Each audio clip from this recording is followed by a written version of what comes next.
Good evening, everybody. Gaming. How you doing, Cryon? How you doing, Golanx? I will be with you in literally a minute. Dram will, I believe, be joining me today. Just waiting for him to come back to me. But we will not stop the gameage while we wait.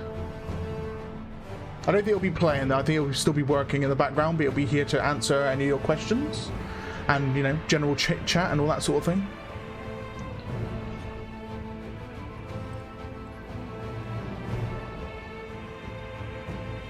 Let's have a look. Steam. Right, okay, we're good.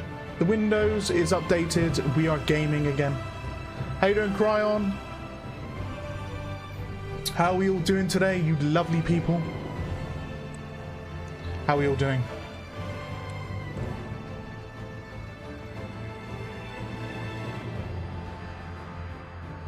Hopefully we're all good. Before we get into the gamage though, I've got some gifty members to give out, so we're going to crack on with this month's memberships given away to you guys. So good luck to everybody. Hopefully you'll get given yourself a cheeky little membership. We will do that now.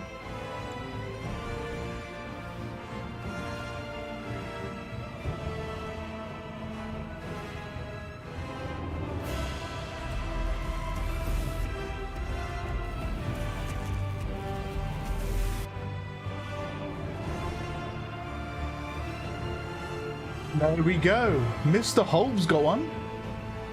John also got one. Rundle, rest in peace. Rundle's no longer with us, so for him to be given a membership. Charoith and Scuba. We've got another 5 to give out, so I'm just going to do that now. I'm going to blast through them, and then I don't have to worry about it for a whole month.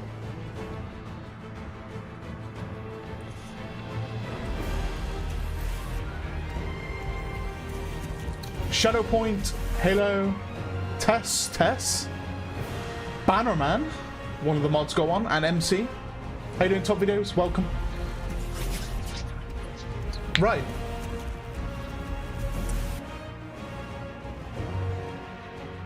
We're going to reduce the music down just a little bit.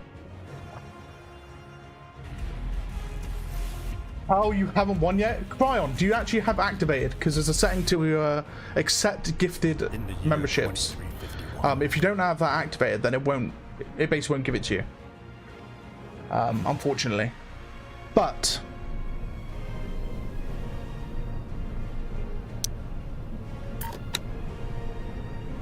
we are going to add Rocky until Dram arrives. Yeah, you want to double check, because if there are gifted memberships going out, it kind of prioritizes people who are already viewing the stream. So if you're not getting given one and you're actually viewing the stream, then there could be the option that's off. I mean, it's a chance. There's a higher chance you get it if you're viewing the stream. If you're not viewing the stream, then it's just, yeah, just one of those things. And there's my cat. She is off on her adventures. Okay, so we're going to be jumping into... Oh, hold on, Dram's calling me. Give me 1 second. Hello there, sir. Evening. Good evening. Let me just check. You are here. I will remove Rocky's face.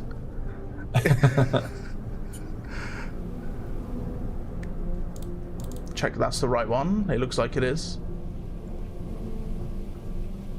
I think. Yeah, there we go. Good evening, Mr. Dram. How have you been this week? How is the stresses of game dev been keeping you? Well, you know how it is, man. You know how it is. Oh yes, oh yes. Yeah. Oh, I'm actually live. Well, hello to everyone. You are. You are indeed. Realize that. You just hopped in. Everyone's already looking at you, and they're like, "Where's the update?" They're all sniffing. They're already sniffing for it. That's the one question that is always painful to hear. But I mean, it's not that far off now, so that's good. Just things are taking longer than I'd like, but they're going well, but taking longer than I'd like, if that Yeah. makes sense. Yeah.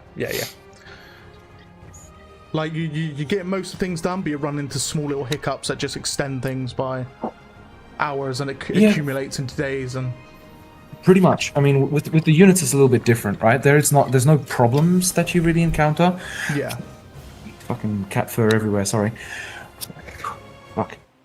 But it's more along the lines of, well, you just gotta make the units at the same level of quality as the other ones, right? And like sometimes that's not so straightforward, because when you're playing with sound, for example, it can be something that is done in like 10 minutes and something that's done in like a day. Just because you're playing around with sound, you're like, yeah, It's when it's a creative endeavor, it's very difficult to kind of like estimate. But luckily, all the other units are done. Now I've just got basically 1, 2, 3 more infantry to do, and then all 5 infantry weapons. But that should be a little bit easier because I will be reusing the animations for the most part. So that should be a little bit easier. Yeah. okay. If that makes sense. Yes. You have to give me a sec. I updated Windows before I went live. And, That was probably a mistake. yeah. It not only did it give me Windows Edge as my default browser and put it back on my desktop, it's also messed up my sound settings. I've just noticed. So, in classic manner of this lovely Windows. Our base is under attack. Like I'm on sample for my output, and I shouldn't be. So, that's good. There we go. Yeah. Make sure that's defaulted. 2 seconds, guys, while I sort this out. We want it's default device. I don't even know why I put it there. Yeah, but there we go. Right, we're good. We're good. A tinge of light. No, fuck it. It's good enough. Harvester lost. Right, I just need to double make sure that sound is coming through to the stream as well, because I wouldn't be surprised if it's messed that up. Looks like it's fine, I think. I listened to the stream a few moments ago and it sounded good. But Okay, ideal. That's one thing I always seem to have problems with, right? Everything could be nice and smooth, and then one Windows update, it could be an NVIDIA update, it could be anything of those lines, and then my whole sound just gets thrown out the window. Fun times. Just instantly. But yes, any juice that you might possibly show us today? Well, I mean, I sent the screenshots. I guess I could show like the freighter and dreadnought in action, though I'm not sure if that's been seen before. I forget. I wouldn't know if the guys have seen it. I don't know if you've done like a dev talk showing it, or the lads would be best to say. How you doing, Frank? Well, the dev talk I did was like I was still putting together the dreadnought, so it only wasn't screenshots. Yeah, only screenshot. Yeah. So I can show that off, I guess. Yeah. We can. I mean, I think you've got access to that build as well. I could show it off because Yeah, yeah, you should have access to the build as well. yeah, I could show it off if you guys want to see that. He's got access because he's special. I'm a special boy. He's very special.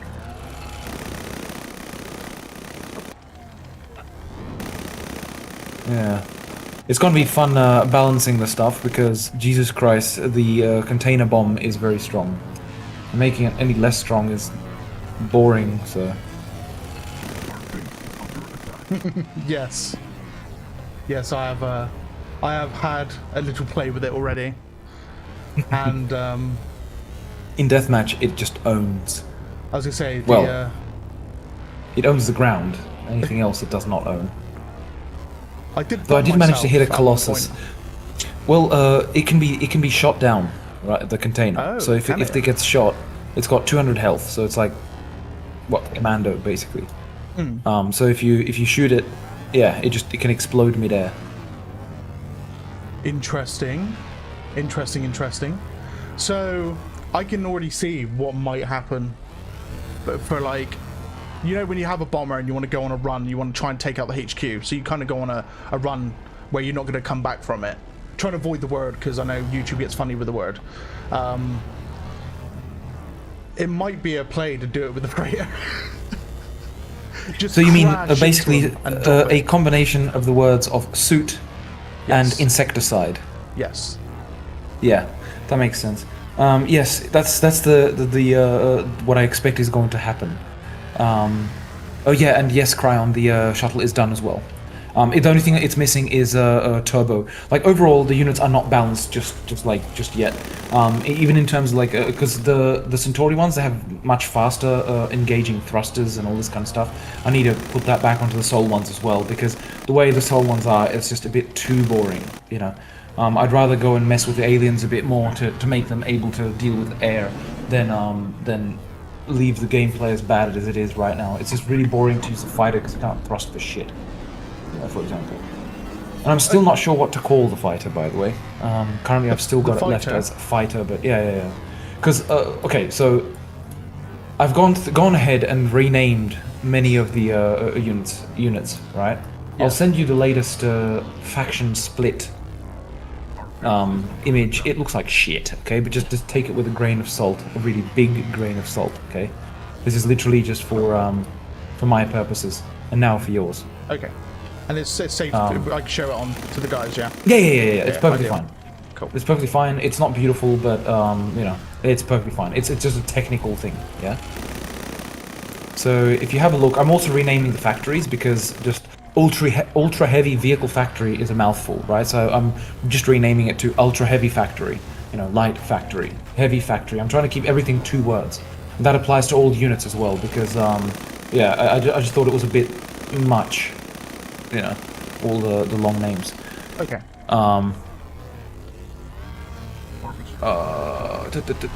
Righto. So if you have a look at it, basically. Oh wait, I'll let you kill whatever you're trying to kill. A behemoth. Yeah. I'll do it as soon as I either perish or if I come out of combat. And I think I'm out of combat. I think we're gonna win because the Queen's out. So.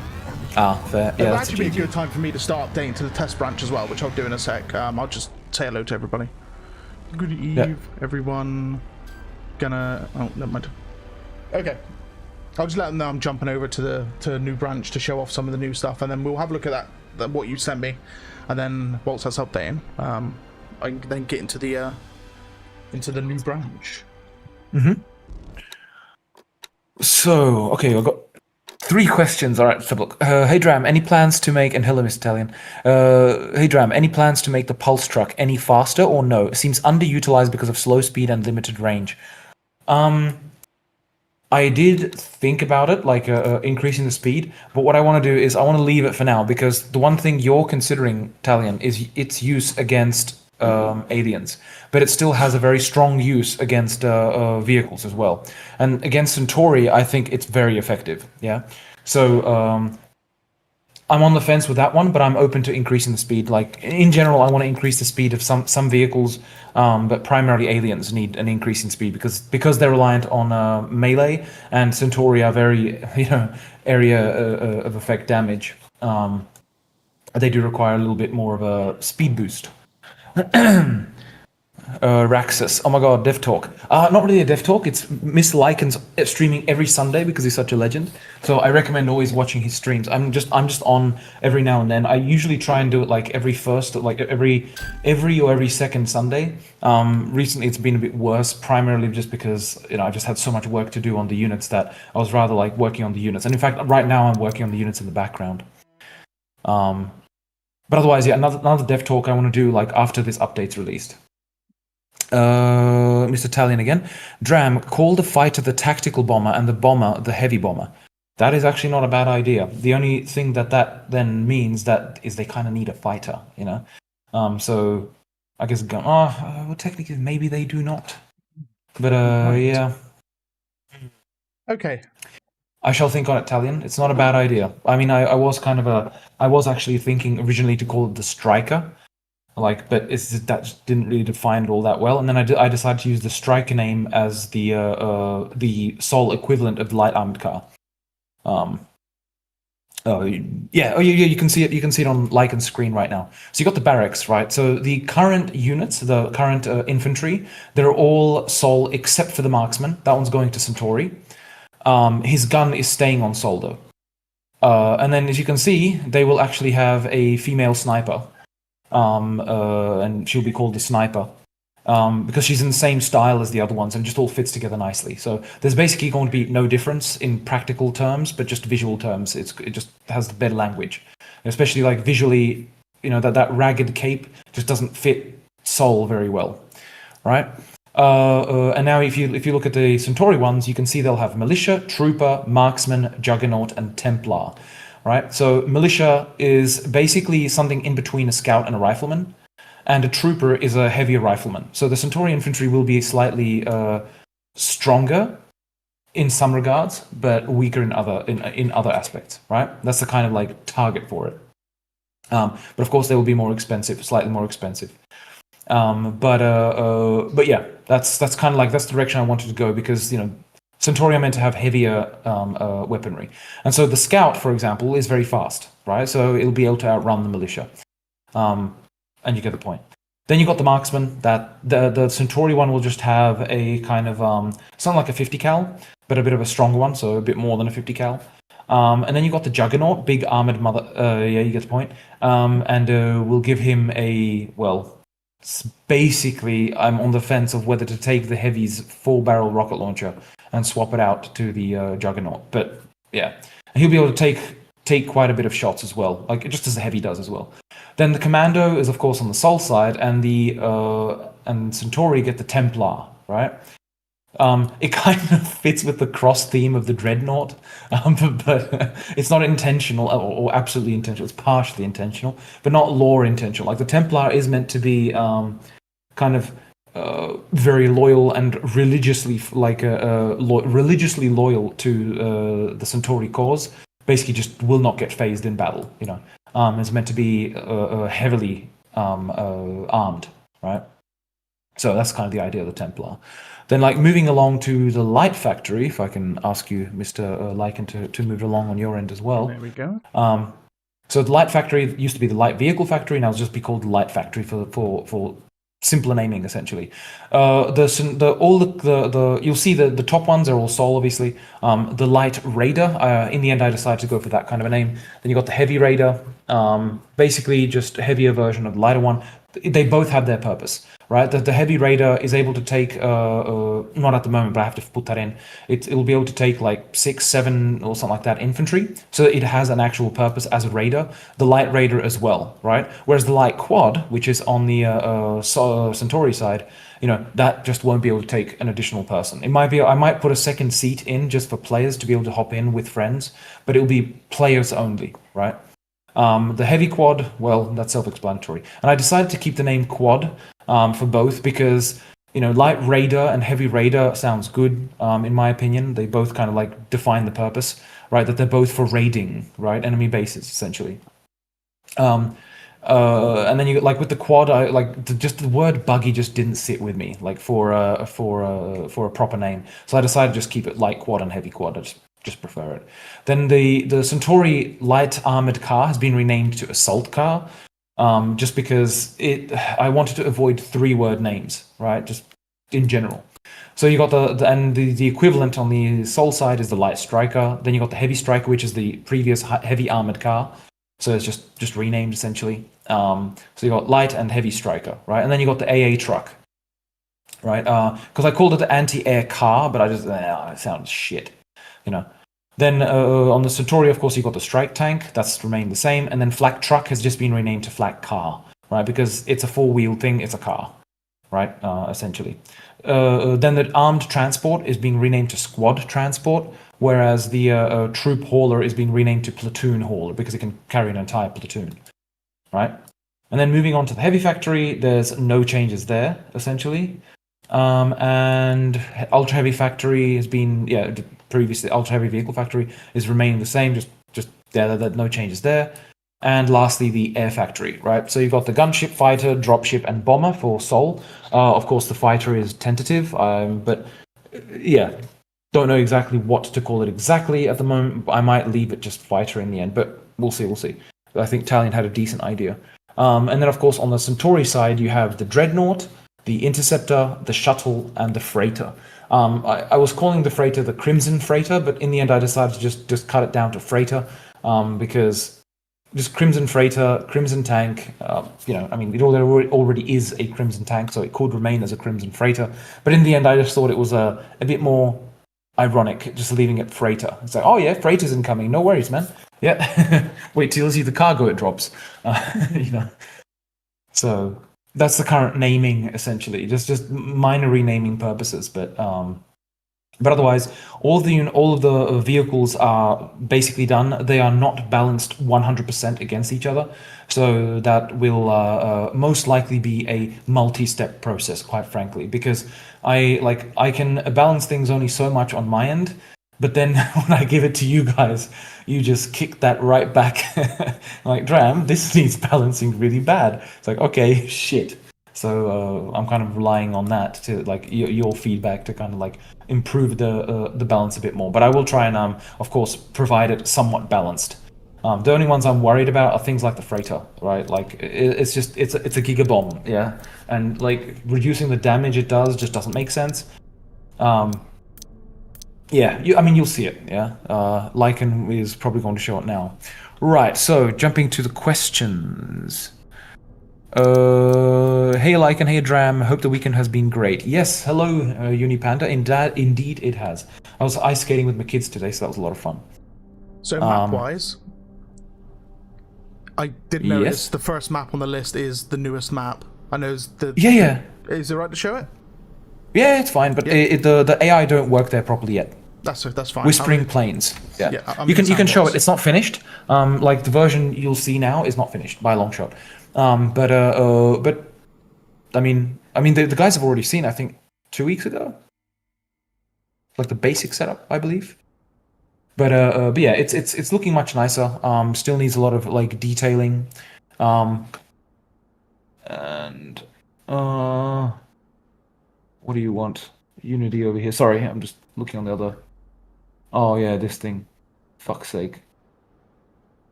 Come on. I've got Unity running on the other laptop. Yeah, so this thing is properly now, it has proper colliders and everything, so the ship, sorry. And most of the map is covered in the rocks and outcrops and stuff, but it's not finished. Yeah, it's not finished by a long shot. But yeah. Alrighty. Will there be an AI dev talk? Mr. Cryon, yes, there will be a AI dev talk. I do want to go through that once I actually dive in and start working on it. Yeah, so expect that in about 2-3 weeks, maybe. Not that I'll start working on it then, but I don't want to I want to kind of start on it, make a little bit of progress, and then show you guys the progress as well as talk about it. Is the units in the sandbox yet? I don't see them. I am not sure. Technically speaking, they should be. Try and filter for it. Just had a look in the. If I go search object and I type in, it's not in there. It's not in there. What I can do. You know why? Okay, you know why? Because I don't have the construction previews finished for them. That's why. That's all right. What I can do though is go spawn point. You just spawn them. Yeah, Centauri. Go to player.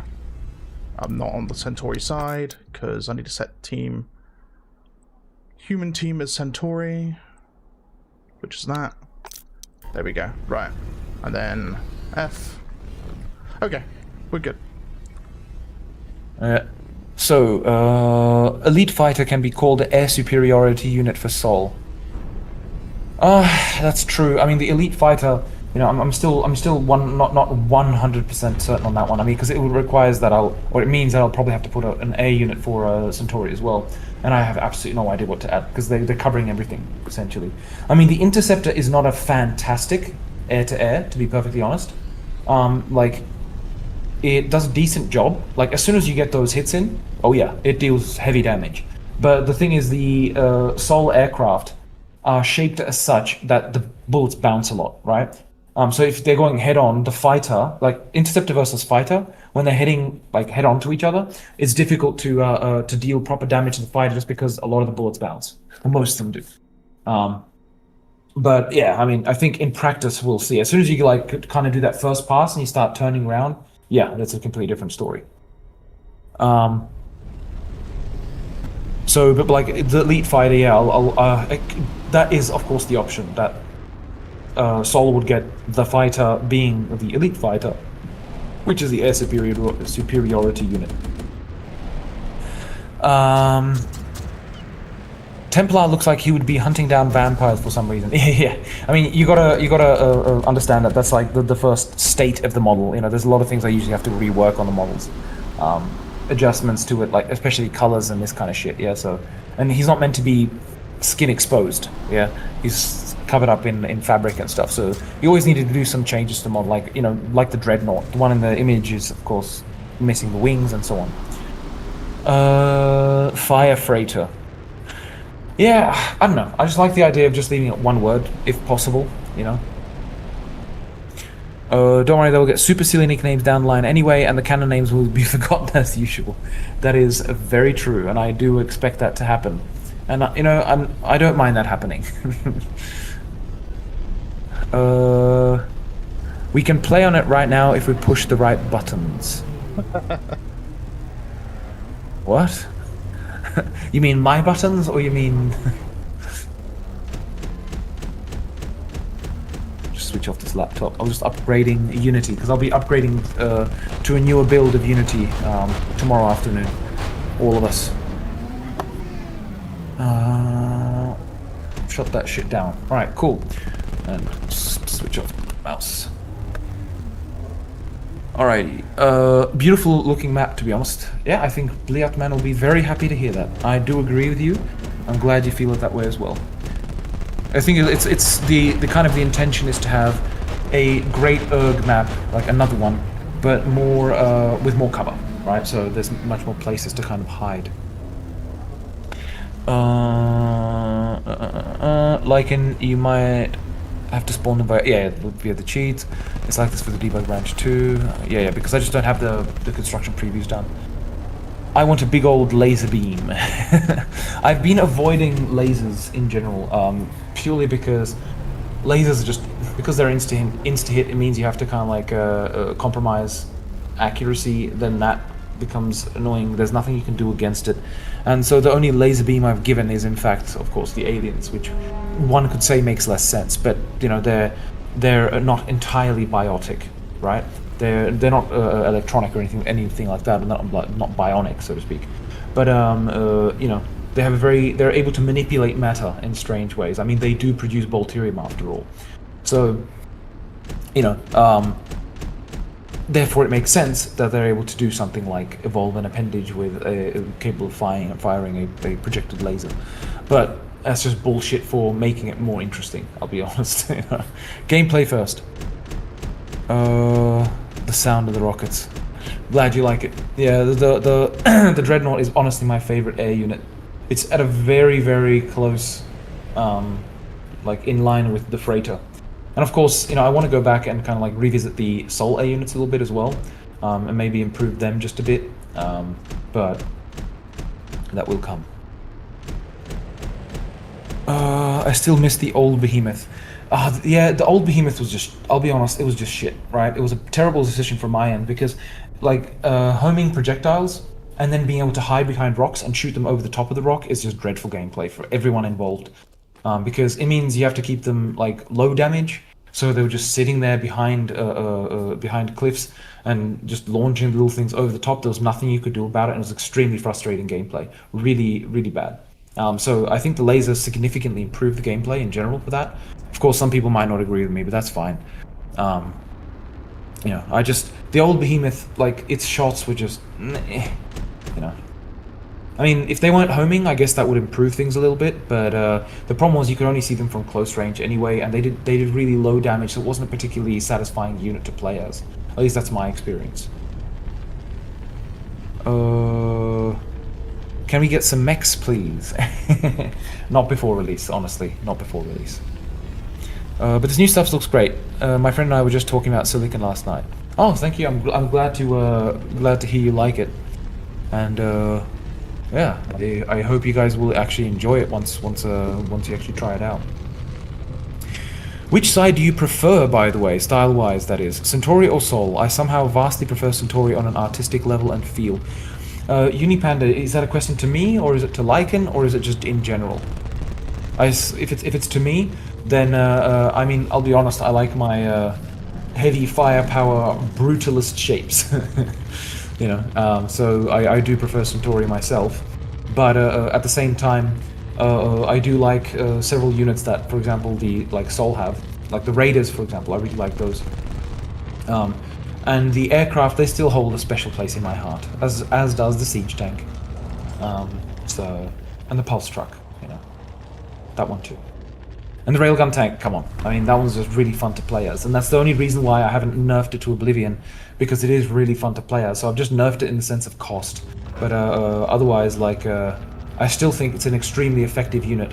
And removing the secondary rockets, I think, would be a little bit boring. I should probably just reduce the damage they do, so they're less effective, because usually you can do a barrage that'll take down quite some reasonable amount of health, and then just finish it off with like you know, a single click. And of course, you know, I mean, the railgun tank is also quite effective AA, which is a problem. It shouldn't be AA.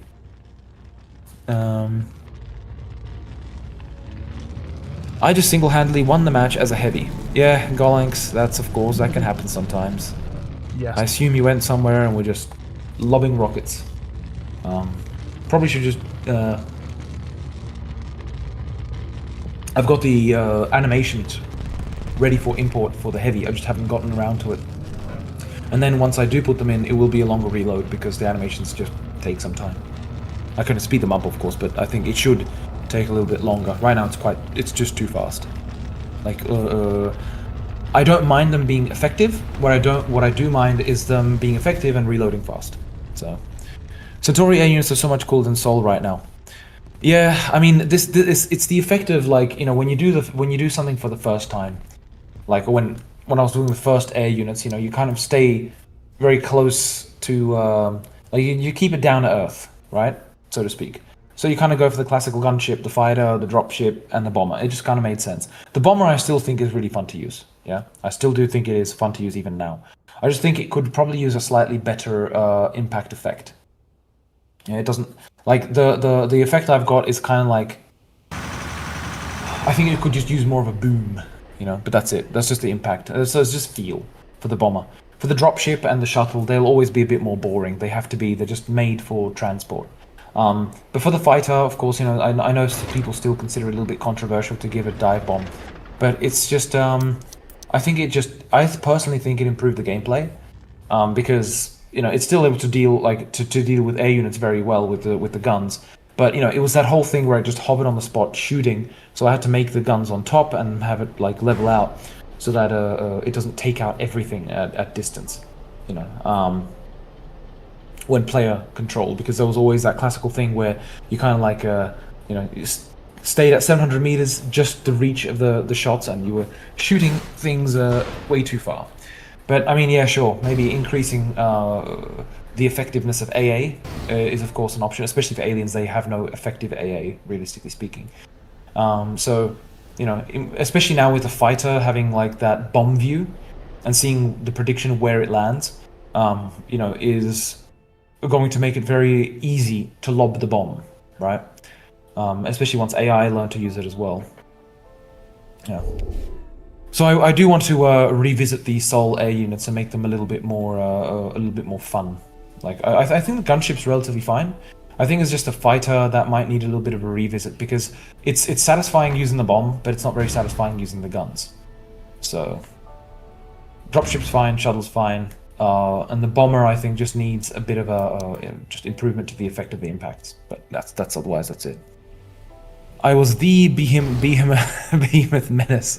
Okay, that makes sense, Wolfengang. Yeah, it was. I remember playing a couple of games where there was just behemoth hiding behind the cliff and just constantly lobbing it over the top, and it was just incredibly frustrating. So and trying to like target it with rocket launchers, that didn't work either. Sometimes it did. Not gonna lie, Mass needs some practice as alien commander. Fair enough. Oh right, that was the previous game, I assume. The lads. Hello, Jaden. What am I missing here? I killed the nest. Nobody stopped me. Makes sense, Golanx. Siren Industries. Hello, Siren, by the way. Evening Lycan, Dram chat. Damn, that craft is thick. Yeah, that's the freighter.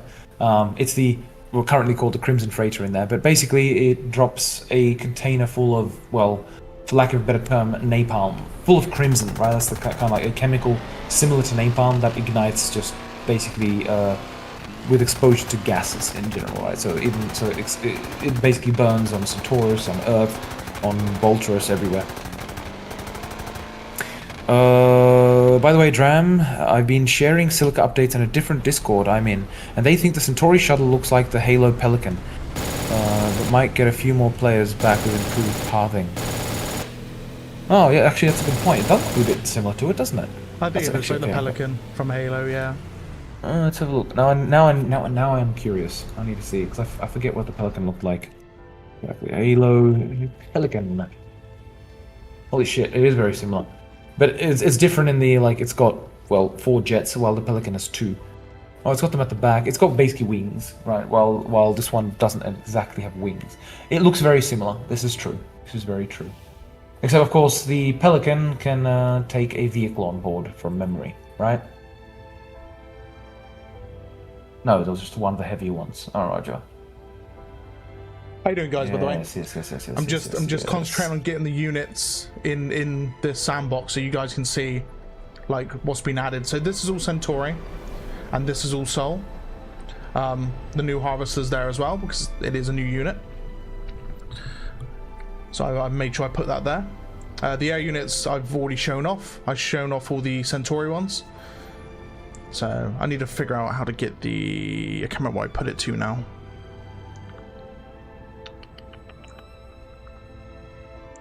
Let's have a look. So, all right, while you're putting that in, Wolfengang is saying, does Centauri have an artillery tank similar to the missile truck? I'd love to lob some rounds across the map. Right, they do. Like the previous rocket launcher has been renamed to rocket tank. It's been made like into a tank with wheels, but many of them tracked wheels specifically, and its exact, well, essentially exact setting, the way it was, is the same, or the rockets specifically are the same, and it's on Centauri now. The Sol, they get the barrage truck, right? So it's a truck, a large truck with essentially an MLRS, basically. Which I think there's 48 rockets it shoots, so it just fucking covers an area in small rockets, much weaker than the rocket tank, of course, but the equivalent, that like it deals an equivalent amount of damage in at the same amount of time. I've tried to keep that a bit balanced, as much as I could. I wasn't even hiding. I was just 700 meters away on flat ground. Yeah, fair enough, Golanx. You took it out, man. You took out the nest. And the queen, I assume. Oh, what's that barrage truck? Yeah, that was the one I just mentioned. Mass lost his hunter. Oh yeah, and the main menu's been reworked just a bit to kind of better with a better flow, really. So it's been very much divided like into the kind of single player, multiplayer stuff. So it's not confusing anymore. Because before, when you did play and you selected game mode and you didn't even know it was going to be hosting or whatnot. Now we've just kind of reworked the menu a bit. Mass lost his hunter to my bait. Poor guy. Oh shit! Jumped. It was like, fuck! I need to speed up my answering questions. Do charge multiple machine guns? That's the game. I'll skip those then. Pyro tank. Kane lives. Yes, Siren Industries, indeed. pyro tank, and you'll see it's a lot of fun to use. I think, at least I think so.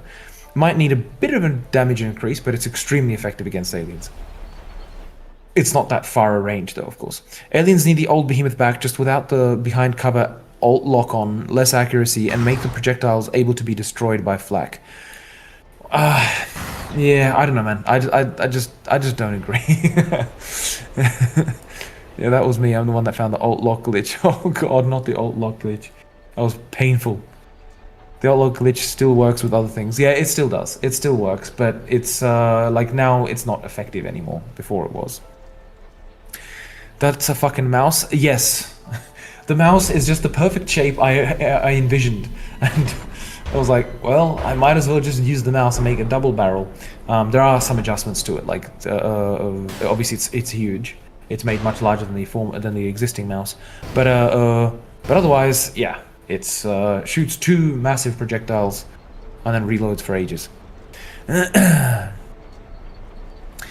Is there anything that would speak against alien types that cannot just climb anything? Against alien types that cannot just climb anything. I'm not sure what you mean, Unipanda. Like you mean like. Yeah, I'm not sure what you mean, man. Please clarify. Similar enough to draw people in. Win-win if you ask me. Yes, Pelicans can carry all UNSC vehicles. Fair. Yeah, like I would really like for the dropship and shuttle to be able to just drive a vehicle in. The reality is all of the vehicles in Silica are massive, right? Like the light quad and heavy quad, I mean, you know, you can drive one next to the shuttle and stuff, but I don't think it would be able to fit in. But I do actually have like I would like to, and I clarify, would like to, like post 1.0, make an additional like aircraft for each team which is large enough to actually fit, for example, a railgun tank in the back, right? That would be really nice. But of course there are other ways to achieve it. You don't need to have it physically fit. I just think it would be much more interesting if it physically was inside the vehicle, you know. But that brings its own issues, shall we say. I was doing well, but rocket attacking nest and no nest under attack warning, only queen. Oh shit, that's no, actually wait, it should be. It should be. It should be our nest is under attack. Or our base is under attack. Okay, that might actually be a bug, Mass. Also didn't see you on the map. Yeah, he was probably hidden behind somewhere. Fire off that barrage truck. I love indirect fire weapons. It's coming, chat. It's coming. Yes. He's getting there. He's getting there. Oh, we got tracked wheels. Yeah, tracked wheels, man. That's the best way. No, obviously, like tracks. I thought about it, like, you know, I didn't want to invest too much time into doing tracks at the moment mainly because of performance and stuff. I might look into it in the future, but for now, it just doesn't make sense. It just really doesn't, you know. The Helldivers 2 Pelican also looks like the Halo Pelican. Some ships in No Man's Sky and 40k do as well. A lot of them look like the Halo Pelican, to be fair, somehow. Yeah, it's true. It's because they all come from one central source, and that is the dropship from Aliens, right? That's where that comes from. And that the Starcraft, there was a vehicle there too, which looked very similar. I forget the name, but it comes from the basically the Aliens from like 1978 or some shit like that, from memory. Yeah. So that's why, you know. Of course, a lot of people like borrowed from Halo, then which borrowed from Aliens, and so on and so on and so on. Yeah, the Dreadnought impacts are so much fun. It really is. It crashed. Of course, Lycan would crash it. You crashed the game? I didn't even notice. It's answering too much. It was a proper How'd you manage Unity to crash crash as it? well. Fair enough. What up? Hello, MD. I am justice itself. Good to see you, man. Good to see you. I haven't seen you in a while. Barrage wrecked the game. No, it shouldn't. It shouldn't. Oh, shit. Like green to himself as a new. It's sick. Thank you, man. What's the indirect fire capability of that barrage truck? Decent. It covers quite a large area. I saw the stupid hunter die, I didn't care. A wheel double-barreled mouse. This is cursed, but I love it. Yeah, I mean, the thing is, like, when you look at it, like, the reason why I wanted the mouse was because it's just this block of metal. Exactly what I had in mind for the, the ultra-heavy tank, essentially, right? And it goes, I really loved the one, like, the Devastator from Dune 2.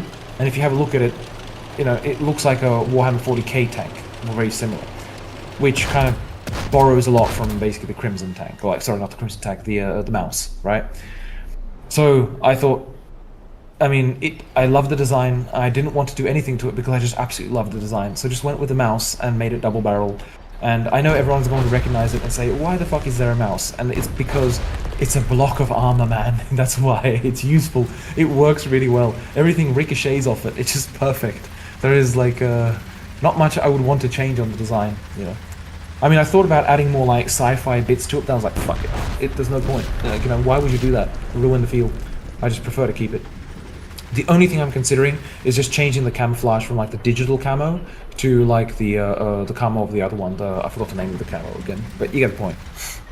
But red, I want to keep it red because I want it to kind of like make a statement. Player control. What's everyone on? So MD, everyone. Well, I'm not sure where everyone else is, but Lycan is on his own just showing the units off. My sweet Centauri units. Finally a sneak peek. That's right, Lycan. I think you'll like them very much. Especially the freighter. I'm not sure if you saw the freighter. I highly recommend having a look at it, and maybe Lycan can show it to you again. The gun sound effects are much more punchy sounding. I love it. Yeah, cheers. I really wanted to have them feel heavy, these ones. Yeah. Like, so, the soul ones are... And in general, I changed even some of the soul ones. Alrighty. Dram doing a good job. Thank you, MD. Thank you very much. I mean that if the problem with the behemoth was that it can climb and hide in hard-to-reach places, a unit type with auto-targeted missiles could maybe just not be able to climb. Oh, right, I see. So, like, a unit which would kind of, like, help with that. Well, I mean, the problem in general with the old Behemoth was that it was just bad gameplay. You know, like, and I'm not even talking about the fact, like, I consider it a bug that you could hide behind the thing, lock onto someone with ult, and then shoot over the top without even looking in his direction anymore, right? I consider that a bug. You could still, though, with the camera, kind of like, you know, looking up the wall and just over the top of the ledge, target someone, so that was more legit. But and of course I could fix that by putting the camera more downwards behind the thing, so it wouldn't actually be in front of you and you could see over the top, so you'd see more down, so you'd have to actually go over the top, right? That would be one way of solving it. But it was still just terrible gameplay with those lock-on bugs. You know, there was just like, you look at it, click, and there you go. You know that bug is going to hit the target.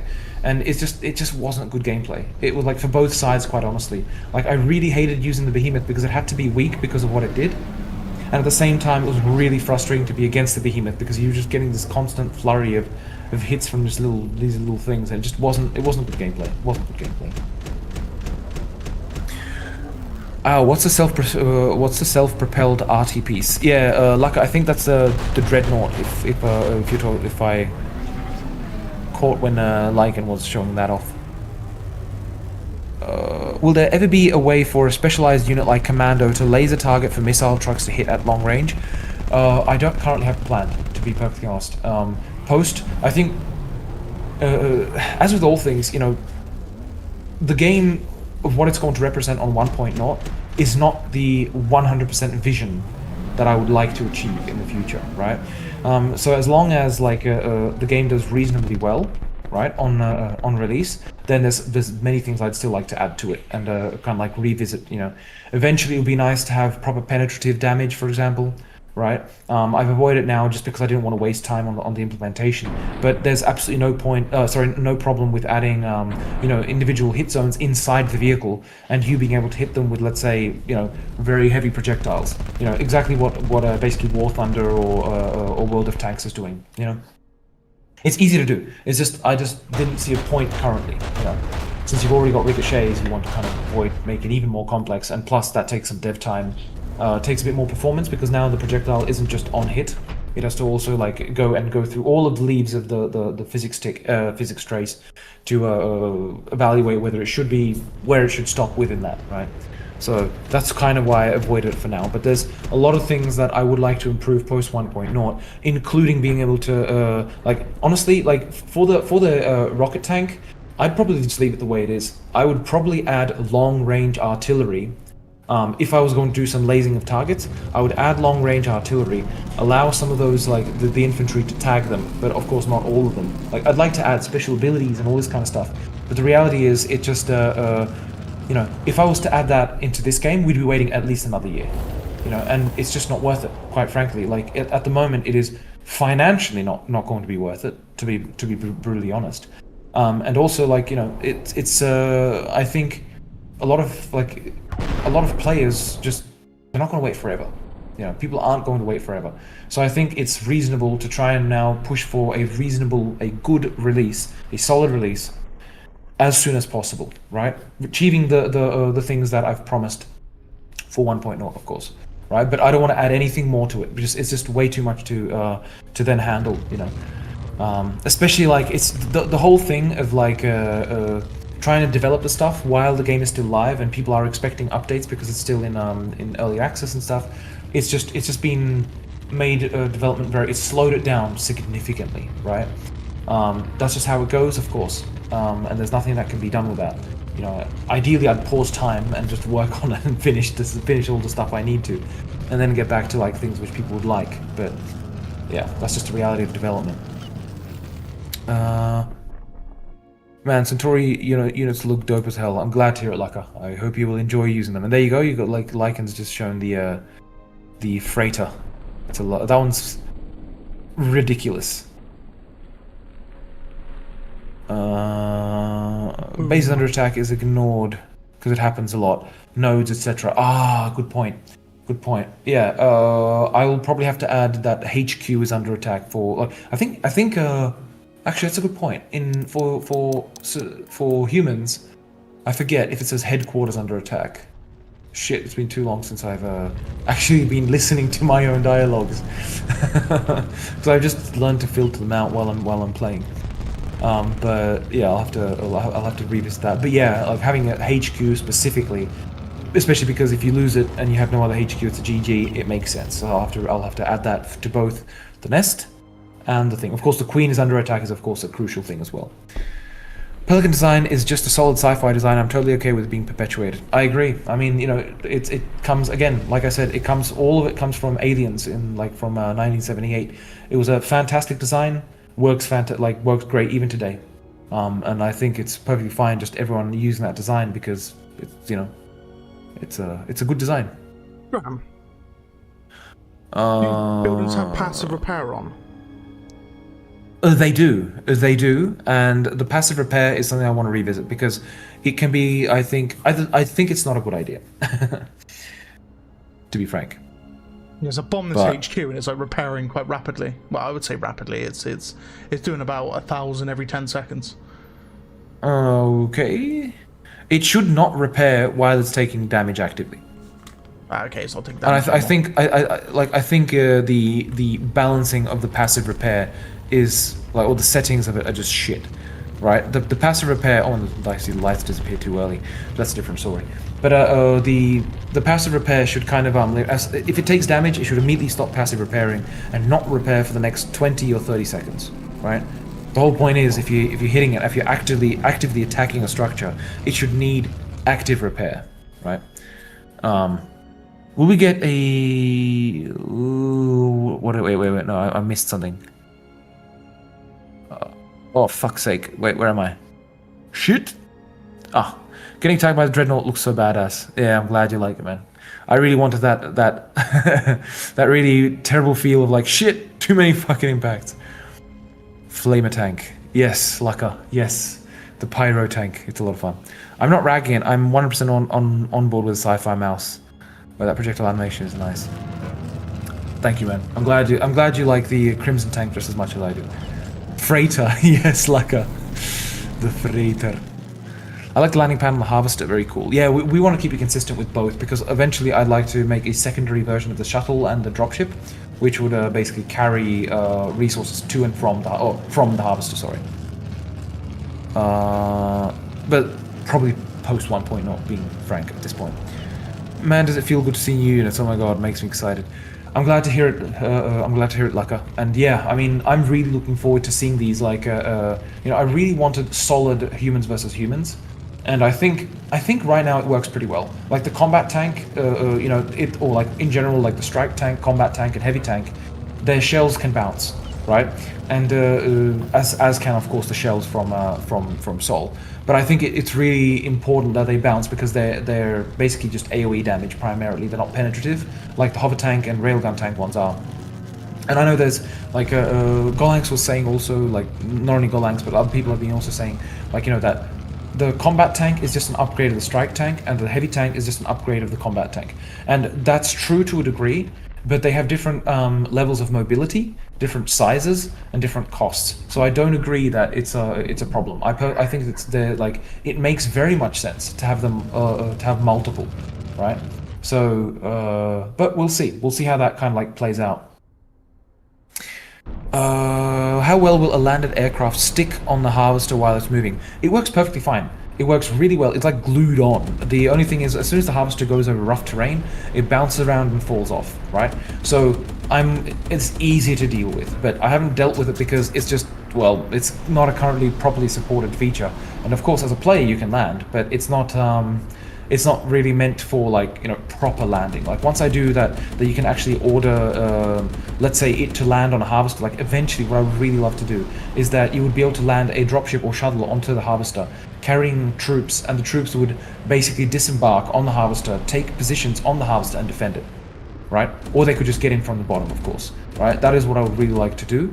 But again, post-release, post 1.0, if it makes sense, If no one gives a fuck about the game, then there's no point doing this kind of stuff, right? Because this won't help sell the game, so to speak. This is stuff which is interesting and fun to do, but it's not like crucial to the gameplay. Shit, where am I? Here. I want long-range artillery. I do RT on many games, so I do hope at some point it comes. Yeah, Wolfengang, I would really like to have a proper long-range artillery where it shoots like, 1.5 kilometers, where you're aiming in more like through a map rather than thing. I know World of Tanks, I believe, did it in a quite nice way, where your camera kind of like was just in the air and you're looking at the area you'd be hitting. And by moving it forward and back, you could see where it was going to hit, right? It was like a large circle. And I think that's a pretty decent way of doing it. And especially like tagging targets would be quite nice for AI, right? Specifically, like in general, I'd like to I want it so that even in single player, if you ping a unit, the AI will take interest in it, right? If you're playing, let's say, FPS, and there's an AI commander, I want you to be able to ping a unit, and the AI do take interest in it. In like, if I'm like in a, I don't know, if I'm just a heavy, and I've got a hover tank next to me, and he's shooting at some other shit, and I just ping, hey, fucking hit that crab in front of me, please. That he'll take interest in it and shoot that, But that's kind of like, again, things I would like to do. Will we get a new teleportation map sooner or later with more precise accuracy or buildings to mimic the main map? Yeah, I want to rework like I said, the teleportation right now is a bit shit. What I want to, of course, because it's just interacting with a 3D UI is nice, but it suffers from like, especially when you reduce the visual quality to, let's say, 50%. I still want it playable at that point, which completely eliminates the possibility to have that kind of interaction. Right. So what I will do is when you come up to a teleportation station, it should bring up the map, and you select where you want to teleport. Just normally with mouse, and off it goes. Right. And should work the same way. In the lore, how does one enter a dreadnought? Sharioth. I'm sorry if I'm brutalizing the name. Sorry, I don't know how to read it. So there's actually a hatch in the bottom front. Lycan, if you can go up to the dreadnought from the front, or like land one ideally, because if you land it, you can see it of course extends its legs outwards and is able to land, right? And then on the front of that, there's a hatch which you can get in and then climb through up to the top. That's the idea. And that's in fact where you get in the vehicle when it's landed. The use point is on that hatch. So we should see it now. I think I've got a slight delay with the thing, but yeah, you can see right there. There's a hatch front, dude. That's the back. That's the ass. You just want to show the ass, don't you? Just on the ass. Pull on ass. Yeah, and there you can see the hatch right there. So you just pull that open, get in, and there should be a ladder, etc. Right? It's not obviously in there, but that's kind of the idea. Damn, that explosion! I assume that's the freighter. Yeah, it's a big boom. It needed to be a big boom. It's a container full of full of crimson. As long as we get flame troopers post launch. Yeah, I mean, flame troop. Oh shit! What if I did that for the Templar? Originally, I wanted to give the Templar a minigun, but I don't know. That would probably not be. No, I'll have to think about it. I'll have to think about what to do, because flame troopers would be pretty cool, but the problem is that they're only short range, and yeah, I think minigun is a better option for the Templar. This would be ridiculous, right? But fuck it. And like, I mean, in future, what I would like to do, if the game takes off, what I would really like to do is to put in those doctrines, right? I really like the Command and Conquer, not Command and Conquer, Company of Heroes. I really like that approach where you could choose a doctrine, and it would be really interesting if that influenced what the units have as their loadout as well, like their possible loadout. So for example, the Templar, if you chose the kind of like the brutal fire direction, that it would have it'd have fucking flamethrowers. Whereas if you choose a more sane one, like, I don't know, the what would we call it? Doctrine of fire, yeah? Then of course, then you get the crimson weapons and all this, and the crimson tank would shoot crimson filled like shells and all this kind of stuff. But otherwise, yeah, that's the kind of stuff which I would really like to do. Expand upon the possible play mechanics. But there's plenty of other things that I would like to improve and like make better on the game. But it does need to take off. If it remains the way like it is now, and of course, I mean, we haven't reached release of 1.0. But if it did remain, then it would be a bit of a pity, because yeah, I would really like the opportunity to also improve damage and all this kind of stuff, right? Because I mean, what I really would like to do with units in general is have debris, right? So if you destroy a tank, its body remains on the battlefield as something to be able to hide behind, as well as a blockage. So destroying a siege tank or a harvester is a two-pronged thing, right? On one hand, you've destroyed the unit, but on the other hand, it leaves a hulk, a husk, sorry, right? So I mean, that's something, of course, as for infantry, you can easily hide behind and so on, right? So eventually, you'd get like in the choke points, they would literally get choked, and you need to break through them. So the heavy vehicles would be able to, of course, break through them. And of course, I want to do it so the AI knows of these obstacles and is able to, like, if it gets blocked because it's pathfinding, can't go through the way it wants, then it would go and try and destroy the units, right? That's what I would eventually like to do. But again, post-release stuff, if it's possible. Air vehicle movement 100% looking better and smoother. Yeah, I think it's relatively the same. I think like I don't remember changing all that much on them. I think it's just in general the settings, which should have improved. Fuck, it jumped a lot again. Oh fuck, where am I? Oh shit, I need to answer faster, man. I'm just getting way too much into things. I love how it is dropping a fridge full of explosions. Dude, it's not a fridge, it's a container. It's literally massive. Lycan, can you like drop one of the freighter, like the containers, and put it, like, pause time, hop out, and put a dude next to it? It's fucking massive. It's literally a container, man. Yep. The nest the queen is in being attacked should trigger queen is under attack. Yes, that's very true. That's very true, and even if the queen is not in there, and a nest getting attacked is still important, because it's usually a central node, right? Everything needs to be connected to a nest. So it should be, I mean, if the nest is under attack, it should be our nest is under attack or something like that. If the queen is there, it should say our queen is under attack, right? 100% agree with you, Golangs. Passive repair is just too strong, so strong that you cannot kill a refinery with a scorpion. Yeah, Mr. Connect, that is what I was saying. Like the passive repair, I don't mind it being there, but it should activate after 30 seconds of not taking any damage. Right now, it's just way too. It's like, oh yeah, I'll just keep repairing forever. So yeah, that needs to change. It will repair. It will change. Unipanda, is there any reason as to why Centauri keeps making you think of space communists? Am I just crazy? Can't figure why I feel that. So okay, so I mean the inspiration for the Centauri is, well, there's several inspirations I take, right? One, of course, you have Red Alert, if that wasn't obvious. So Red Alert, of course, the Soviets, right? That's one inspiration. So brutalist, essentially. Next, you have the Nod from Command and Conquer series, right? And then, of course, and this one's a big one as well, is Harkonnen, right? Or the Harkonnen, however you want to call it. I prefer Harkonnen, to be honest. But the Harkonnen from Dune, like the Dune world in general, right? So very brutal and so on. But Centauri aren't, like, at the same time, lore-wise or socially speaking, the Centauri are very hardy folk because it's difficult to survive on their planet because it's hot and constantly raining, right? And their planet is quite often bathed in like radiation, so they have to be like they're constantly having to jump into shelters and so on. Because of course their red dwarf star is a flaring star. You can kind of see it in the when you're playing on it, right?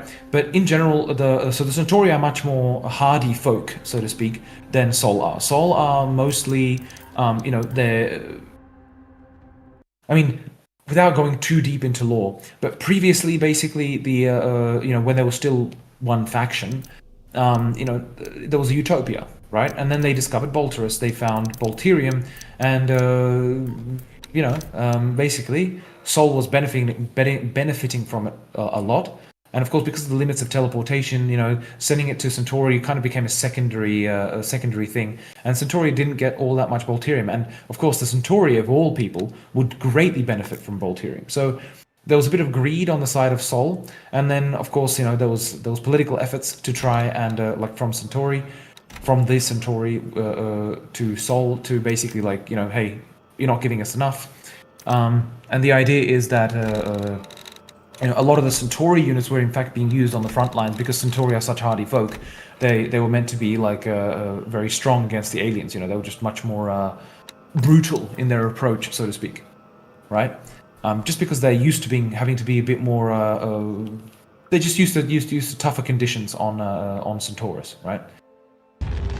And the only reason parity is achieved between Sol and the Centauri is because. And this is a really crucial thing in the lore, right? Because otherwise, technologically speaking, Sol should shit all over Centaurus, right? Because they have massive reserves of Bolterium, and Centauri have just no chance against them. In a if it was like planet-to-planet combat, right? They would just lose. But the whole point is, on Bolterus, there is parity because, and this is the crucial point, Centauri produce their things, all of them, in situ, right? That means they produce everything on the planet. Whereas Sol, they teleport everything in. And teleportation has limits, it has time limits, it has energy limits, and so on. So that's why the Sol are able to, that's why Centauri are able to have parity, in terms of force or firepower, as Sol on the planet, right? So of course the question is, why don't Sol start producing things on the planet, right? Well, because Centauri are just much better at that capability, and because of the advanced nature of all the weaponry that Sol use, essentially, it just makes much more sense to just teleport it in, right? So that's kind of the lore reason for the parity. Otherwise, Sol would win, right? I'm just saying that outright. Not to disappoint anyone, but it's just the way it is.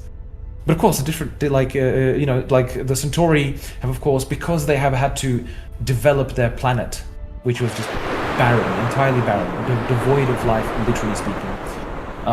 Even the palm trees that they have on there, those are genetically engineered palms to live in those conditions, to be able to survive in those conditions. And so they have a monoculture, right? They don't have a variation in life. Centaurus is... I've gone way too much into lore, for fuck's sake, sorry. But you get the point, right? So I'll continue answering the questions because there's a lot of them.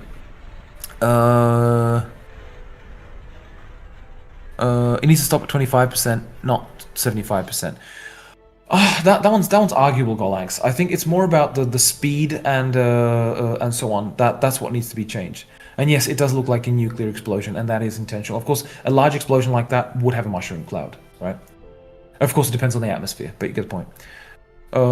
Looks like a tactical nuke, to be honest. Yes, well, not really. A tactical nuke doesn't have as much fire, right? I mean, it literally ignites everything, so you get the fire afterwards. But the initial explosion is just a ball of, well, it is a fireball, fair, but it's not like a ball of like conflagration, right? This is a ball of conflagration, right? You've got literal flames just being spread from the thing. It doesn't explode. That's the important thing. The freighter's container doesn't explode. It conflagrates, right? Just like a gun doesn't, like when a gun shoots, like, you know, with normal gunpowder doesn't explode. It conflagrates, and then there's a massive pressure buildup within the cartridge, which pushes the bullet out at high speed. So there is no actual explosion, so to speak, right? Because explosion, I mean, okay, it really depends on what you define as an explosion, but you get the point. Like, it's not kilometers per second, you know. It's just above the speed of sound, essentially, somewhere. The Sol Air will have a very hard time against these dope Centauri air vehicles.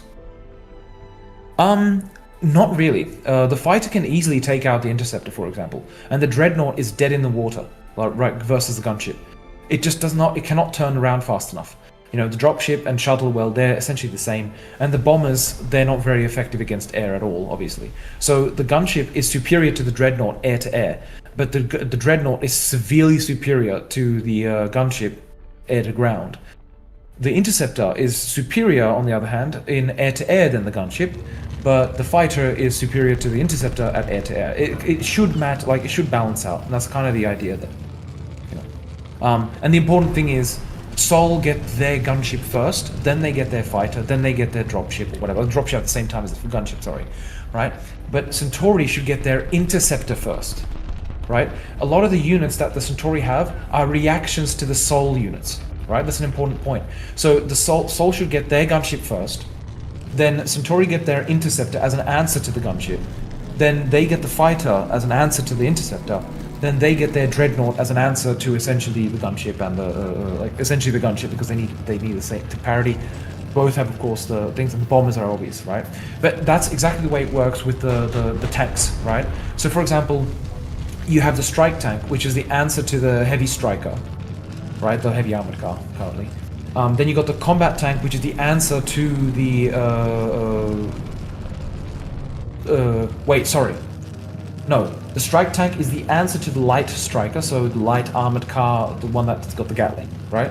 Then the combat tank is the answer to the heavy armored car, heavy striker now, and the heavy tank is the answer to the hover tank, and the railgun tank is the answer to the heavy tank, if that makes sense, right? Now, like with Sol, right? And the answer to the railgun tank is the Crimson tank, and the answer to the Crimson tank is the siege tank, right? So it's kind of like a one-up each thing, and that's kind of the way I would like it to work out in a battle which is absolutely balanced, but of course it'll never work out like that. We'll see how it goes. Beta next week viable? Yeah, I really want, like, I think it is very viable that by the end of this coming week I should have the infantry done and ready for beta.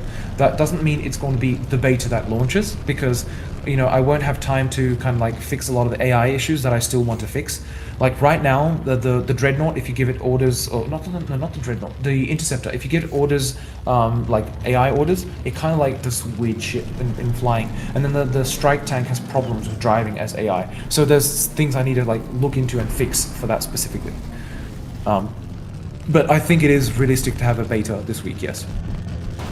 And I know I've said that in the past 2 or 3 weeks, but it's just fucking hell. I think now it really is, because there's only the infantry left. Great news about the teleportation. Yeah, it should be much better afterwards. Really love the visuals of both air and land vehicles. Amazing job, Dram. Thank you very much, Laka, man. Thank you. It seriously looks like a tactical nuke. Yes, it does. It really does. I mean, it very much does. It's just the fireball. Like, if you look at a nuclear, like a tactical nuke, you get the initial heat flash, right? Like, all the heat fire, like hot fireball, spreading really quickly. And then it just like dissipates, and then you got like kind of a bit of heat. Like, as a tactical nuke, it's not that strong, right? It's a tactical nuke, it just goes like boom, and then kind of you just get a bit of a smaller mushroom cloud with a lot of heat there, but not like fire, right? You get a lot of fire with this one because it's literally napalm thing, basically. Minigun flamethrower. Okay, that's true. It could fire crimson bullets, like bullets filled with crimson, but I think just either one or the other. Templar having flames sounds very 40k, not gonna lie. Preaching and cleansing in holy flame. That's very true, actually. I didn't think of that. That's perfectly fine. I don't mind the reference to that, not at all. Bro, if Centauri's also getting a minigun heavy infantry on top of all that stuff, I'm never touching Sol again. Yeah, like a minigun, I mean, you know, they're meant to be brutal, you know, they're meant to be brutal. Dram, can you show once more the Centauri and Sol unit tree map? You'll have to ask Mr. Lycan. There we are. He's got it on his end. Shit, where did I miss? Oh, yes. Speaking of loadouts, would be awesome to have different loadouts, and aliens can have different evolutions. Would be neat to level up as a simple crab over time into a decent lethal little fella. Yeah, I would like this. Again, post-release stuff, not before. Definitely not before. Debris would be cool. Yeah, it would, Crown. It would. Can't wait for 66 player matches. Yeah, that will be fun, man. I miss having the. I think we achieved 66 players like once, like in Prime Battalion, but yeah, alas. Would be neat if bugs had a sort of creep like the Zerg around their builds that sped up like alien walking, provide a smoke cloud, and slightly slowed humans. Yes, that was actually the original intent. The only reason I didn't do it in the end was because of performance. I would like to still do that, and I would like to have that a nest would have a special power. Just like in Natural Selection 2, you'd be able to, for example, have a nest have a special purpose, for example, a cloak feature, right? Where it would cloak all units close to the structures, including the structures themselves. So you'd you'd kind of like lob a grenade here and there and say, oh, you hit a node and that gets exposed, and you're like, oh shit, there's a whole cloaked fucking alien infrastructure thing here, you know. And of course, but that requires a lot of stuff with the AI as well. Like visually speaking, it's easy. I've already got the effect, but it's more about the AI, which would have to kind of like, you know, utilize that. So if it's in cloak and it's not detected, they want to be moving slowly when they can see enemies around, etc. So you know. That's one enormous fridge. It is, Lucker. It is. Lucker, that's an entire house. Actually, that's a good point. I mean, there are small houses, yeah, that's a good point. Oh, yeah, and don't go into the camera while in spawn menu. It will break the game. Shit. Fair enough. My eyes, and lighting up my room. Will there ever be gore, decapitations, etc.? So I want to avoid gore for alien units. Yes, there will be gore, right? I do want to do it so like when you shoot a crab enough, it just pops, right, with explosive projectiles. But for humans, there's a problem with that, right? That's rating. Exploding aliens, no problem. Exploding humans, 18 plus, and that becomes a bit of a problem. So I'll have to kind of like. I have to evaluate it. I want to have a look at the what the ratings are again and what the limitations are. I mean, one way to do gore without doing gore, so to speak, is that when you when you shoot a human, he can explode into the armor bits, right? So you got the bits of armor, but there's no body. If you get my point, you know, that's one way of doing gore without doing gore. Container needs some physics or explode earlier. Yeah, it doesn't have a radius. It's just It's if you're talking about that it has to hit the center of the thing, that's basically as it is now. So I just need to increase the radius of the projectile just a little bit. In my opinion, passive repair should be just enough to pull a structure out of one-shot territory. In my opinion, it's too reliable for general healing. Maybe Golanx, maybe. Like 50% I think is a reasonable level, but 25% in my opinion is maybe too little. But we'll see, you know, because alien structures heal entirely, you know, and they should because they're biotic. This game will be such a gem once balancing, waypathing, pathfinding, RTS, FPS, AI, quality of life are fixed, and FPS commanding is introduced, plus improvement in network performance. Yeah, definitely, Mr. Connect. Like, it's not just network performance, general performance, I think, as well, needs a bit of improvement. But there's a lot to work with, so. Can the freighter drop tanks or infantry? No, currently no. It's not a proper working freighter. It's literally just a weapon right now. I would like eventually for there to be the possibility of it being, of there being an actual freighter which can carry stuff, but There's no point to it right now. You know, I mean, the idea of the freighter is it's literally a freighter, right? It is literally a freighter. There's essentially almost no change on it, apart from it being like its weaponry at the front, right? It just carrying a container. Well, that's just, I mean, the Centauri way, right? Why would make a whole new unit when you just drop a fucking container filled with napalm, essentially? Can the freighter? Oh yes. So super excited to touch the new toys. Yeah, I think you'll enjoy it, Lucka. I think you will. Just having the units in, even if not working strategy, would be nice in beta. That's true. That's true. And of course, like I said, right now everything apart from the infantry is in. So, Lycan, where are you? I just found an issue with the refinery for Sol. Yeah. The. Wait. Okay, can you please tell me what I'm looking at? So the platform, which you've got the harvester can exit from, it's not like you've done with the foundations of the structure. They go further into the ground. Yeah. So the actual platform which the harvester leaves or docks from doesn't follow the same thing. So it just hangs off and cuts off like midair. On both sides or only on one? It will be on both sides if both sides were exposed like that. Well, have a look at the other side, please. Yeah, see, that's fine. I just need to finish the AI to deal with it. And the thing, what's meant to happen is if one side is connected to the terrain, but the other side is not, the other side will be cut off. There won't be a ramp. Instead, there'll be something equivalent to like just an end, right? And the harvester therefore will only be able to board on one side, right? So the whole idea right now, what you can see happening is just the AI is just not ready for it just yet. That's the only thing. It's turned around leaving the correct way this time, though. That's ironic. It's actually span around and left the refinery from the rear. That's surprising, actually. I haven't written anything into it, but I'm happy it works. Juggernaut. Yes, MD, yes. Interceptor looks mega dope. I'm glad you like it, man. Like, I really like the drop tanks. Okay, huge questions have been persistent in the community. A lot of people, especially new players, but even more advanced still, have problems placing buildings. This is everyone except Lucka. Yeah, I mean, literally, I think, like, we've, in quotations, solved that. The only difficult to place structure, or like the only structure that can prove to be a little bit difficult to place at the moment is still the refinery, just because the ramp still, of course, needs to align to the terrain, and that's a requirement. What the fuck is that guy doing? It's getting orders, I can hear, from the AI. It's doing 360s teabagging, moving as like a centimetre, and then repeating. Huh. You can hear it, Well, getting that's orders. interesting.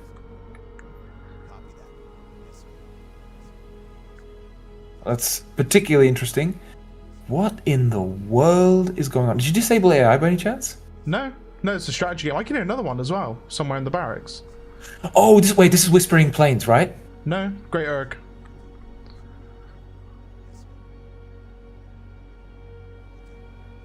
Fuck. Okay. The worst thing is I haven't changed anything in the AI. I just absolutely do not get why they're acting like this. I mean, I haven't touched it, and yet it just it. This is the concept of rotting, where things rot. See, that one's okay. Anyway. That one's literally just been produced. He's left the facility fine. It's just this one. Yes, Commander. I don't know what he's doing with his head now. His head's like, Yes, sir. I don't know. Hey, he's flipping his shit. What is he doing? Can you try and fix him by hopping into him? Like just press F and then hop back out and see if it fixes it. Yes, sir. Yes, sir. Copy that. Will do. Wait a minute. All right, I see what's happening. Can you go into him again, please? Was he in a vehicle before, or was he just purely spawned? I'm not sure. I believe he left the barracks because he stood right next to the barracks. So he's clearly got a problem with what's it called, physics. I saw it as he fell through the ground. Yeah, I'll have to look into it my end. But clearly, there's a problem with like physics. Yeah, it's saying Scout has fell through the ground and returned to a terrain surface constantly for like 5. Yeah. So there's something got fucked up. Yes, sir. I'll have to have a look at it. I'd be interested in seeing how that happened. But yeah. So is this guy? You can probably just delete the bastard. Yeah. But yeah. So everything's fine except for the it can fuck up like that. All right. I'll have to find out what specific cause. This guy's doing it too, right? No. Yeah, partially. Partially. Oh yes, he's trying to jump. Oh, no, he's fine now. He's running. He's off. Yes, Commander. Yep. He's a happy chappy. Yes, sir. Oh, hold on. Yes, sir. Will do. Yes, sir. Is it this? Are they coming out of the barracks and doing that? Yes, Commander. I can hear one here somewhere at the barracks. Hold on, let me turn on the... Aha. There are a few scouts, isn't there? Copy that. Will do. Copy that. Yes, Commander. Will do. Copy that. Alrighty, so Yes, sir. where was I?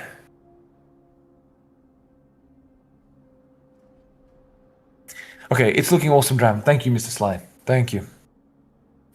The Gap. Yes. Alien structures have a quarter of the health of human structures, and Com can use active repair to repair all the way. 25% is enough to save from everything, but like a Colossus, and in that case, is doing good. Yeah, maybe. I mean, Golanx, you might be right. Right? You might be right. I think let's try. Once we put into beta, let's just see what happens. You know, let's see how you guys play it, and I'll just adjust it accordingly. I built this AI, but it's doing AI things. Yeah, basically. But this, I think, might be a different issue. What we saw, there must be some recent fuck up, which was related to a fix. Yes, was mainly speaking on refineries. I should have stated that.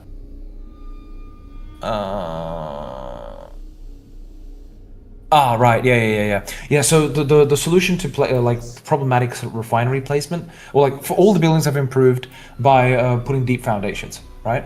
That just improved it 1 billion to 1. Right. It's super easy to now place the structures, in my opinion. What further improved it, or like with the refinery specifically, now there's because we're utilizing 2 entrances, and one of them can just be blocked. Right. What I mean by that is. And I mentioned before, I'm just reiterating just because I'm addressing the question directly, is when you place it, before both entrances needed to fit the terrain. Now only one does, right? As long as one fits onto the terrain, it's fine, and the other one just gets blocked off at that point. So that's basically the way we're doing it. That's the way we've solved this issue. Yeah, and yeah, what Lycan's got there is exactly the one which is meant to be blocked off. Just visually, it's not completed. It's meant to be just there's no ramp down. It's just a flat face there essentially. You spin me right round, baby, right round. Yeah, that's true. The rifleman is a true gamer, indeed. Will we get a bark sound for the crab? Yes, I do want to have all of the the units kind of doing sounds, except the crabs. Like the general alien units, I don't think they should be speaking English to you. It should be like, you know, some fucking sound like that. Dram, just casually name drop the name of a new map. Well, there's the Whispering Plains, you know, which we looked at a moment ago. You know, yes, having well, there's Crystal Chasm and Whispering Plains, so 2 maps that are coming. He's having an existential crisis is all. Yeah, the AI is indeed having an existential crisis. Compulsive AI. Shit, where was I yesterday? They became sentient, depressed, and unit and are crashing out. No voice to scream with. The structure's looking next level. Yeah, glad to hear you like them, man. Like, Bliatman and Springbok worked really hard on these structures. I think they're fantastic. I'm glad they're finally in, yeah, because they've been around for quite some time, but now finally we're going to see them in. And like one of the things where like we improved on, visually speaking, Lycan, can I please ask you to show the HQ? Like if there's the HQ somewhere? Because we added trees to it, right? Because it's like the kind of soul, it's like my dick is this big kind of point. Which is just, you know, they can afford to have a fucking hedge there, you know, fucking hedges and palm trees and shit, right? So, you know, that's the whole point of like, and even when you place the structures, if one of the, because they usually have like 3 or 4 staircases, right? And if those staircases are levitating in the air, because now the structure placement can be really high up, you get a balcony popping up there instead, right? Instead of a staircase. And on that staircase, on that balcony, you get 2 palm trees. It's just in general to make the space which you occupy as Sol just to be much nicer, right? Because they can afford it, so to speak. Don't delete him, let him cook. He's the next ChatGPT. They live inside the walls. They're in the walls, indeed. I wish alien drones could repair stuff by spitting on it. I would like to have a healing unit. That would be a lot of fun, I think, to be able to be a healing unit, which was effective. But again, I'm not sure I'll be able to do that before 1.0. Lichen placing buildings seems much easier. Yeah, I mean, right now, you can place it onto a fucking slope like that. Like barracks, for example, you could never do that before because there was just not enough room to actually place the entire building. But now, that kind of a slope is fine. As long as the ramp, because there's always an entrance to the building, right? So specifically for factories, of course, the ramp has to lead to the terrain. And as long as that connects, right? As long as that connects to the terrain, it's fine. So the deep foundation solved 99% of issues, basically. What if refineries could get a mini drone upgrade that will automatically go out, grab some resources from the miners? Yeah, I mean, I actually wanted to do that, where you'd be able to deploy, where drones would go from the harvester, so they'd be part of the harvester as an upgraded version. They'd take resources, drop it at the nearest refinery, come back, right, and keep ferrying resources like that. Again, post-release, because I just don't want to make my workload even larger. Right now, the estimates are that I mean, I have to be working late nights to be able to achieve the 1.0 release, everything that's planned. There's just no other way around it, and I don't want to add any more to that. When I'm an alien, I always grab my cheeks and make a sloshing sound in local voice. Fair enough. I mean, which cheeks are you grabbing? I assume the mouth cheeks, right? But cheeks, yeah, cheeks, not butt cheeks, right? But yeah, fair enough. Sorry, my mind is dirty. Never mind. Okay, the HQ is looking posh. It might be a nice place to hang out. Yeah. Oh, the interior is very nice as well, and it's being improved now as well. We just added, guys are adding a bit more details to it. Shit. Fuck! Don't jump this much.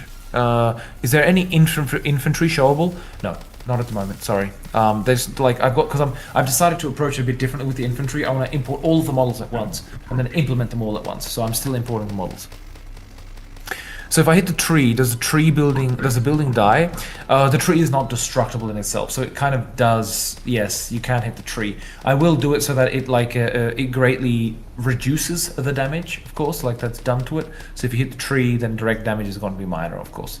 But yeah, I mean, another way to do it is that it's just hit pass through. So if you're hitting the tree, the bullet will just pass through and hit whatever is behind it. Right, that's another way to do it.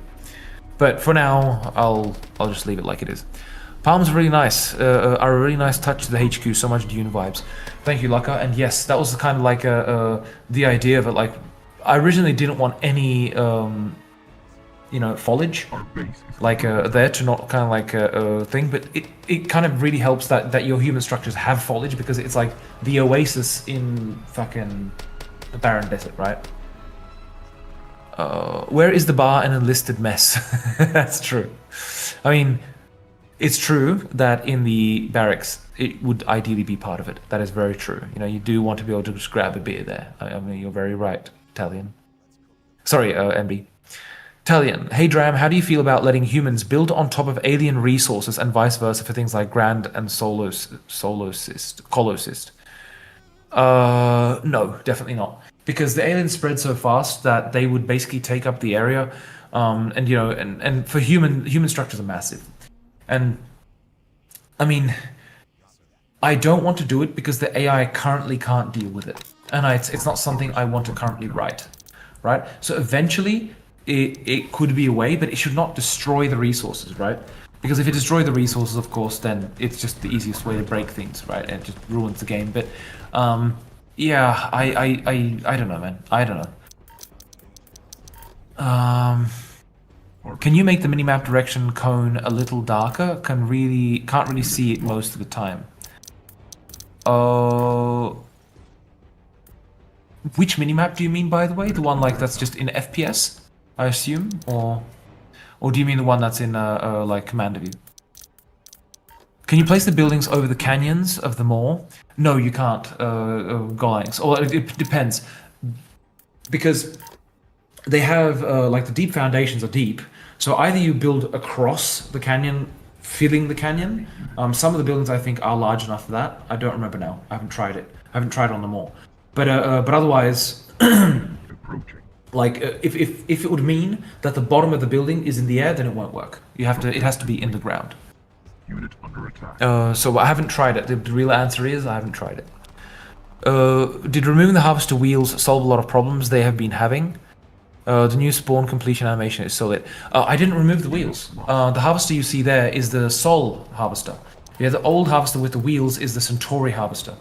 So that one's still in, and I mean, it like most of the problems with it have been solved. It's more of a general AI thing where they're cutting their path a bit short.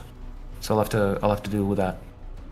The new spawn completion animation is so lit. I'm glad you guys liked it, man. The animation wasn't intended for the structures, by the way. I want to actually rework it for the structures.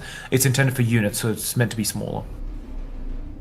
And that's only that effect, by the way, is only for Sol. Yeah, Centauri. So all of the Sol things are teleported in.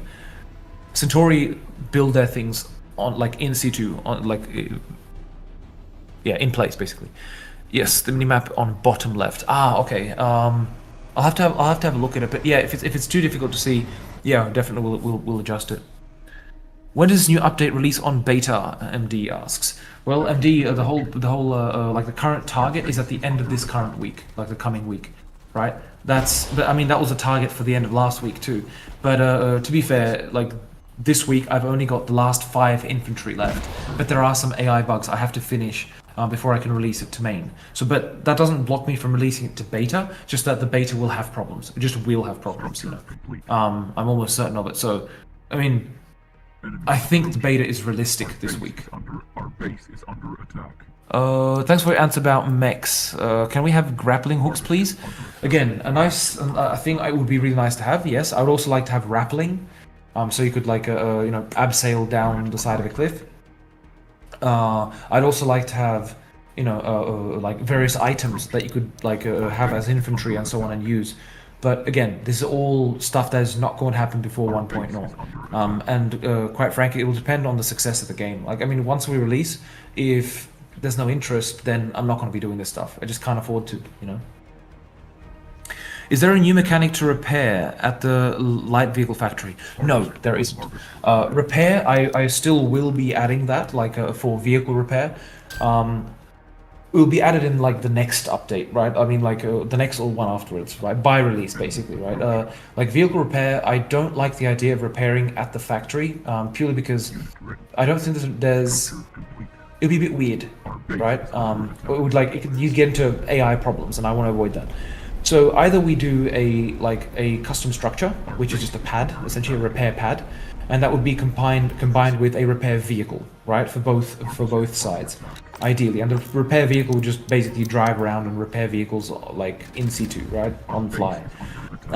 Or the vehicles could be sent to the repair pad and they get repaired there. But I'm still on the fence with it because I'll have to see how problematic it would be to do with the AI. Because, you know, the primary focus is get the AI to be able to, like, you know, work really well. Ideally, you know, you shouldn't get any units stuck. You know, if units are getting stuck, it's still a problem, and I'll have to find like and I think there still will be situations where units can get stuck, because it's physics based, it just will happen. And in that case, I think if it's a situation where, you know, the unit got stuck there from something stupid, I would probably just lead to just teleport it back onto the nearest viable area. But if it got stuck there because you intentionally pushed it out of the way, then it should remain stuck, right? Oh, what's happening to the Harv? I'm not sure what was happening. I wasn't watching it. But if it was doing some flippy shit, that's just the what's it called? Yeah, it was upside down on its refinery. Yeah. I think I know. That's fine. That's fine.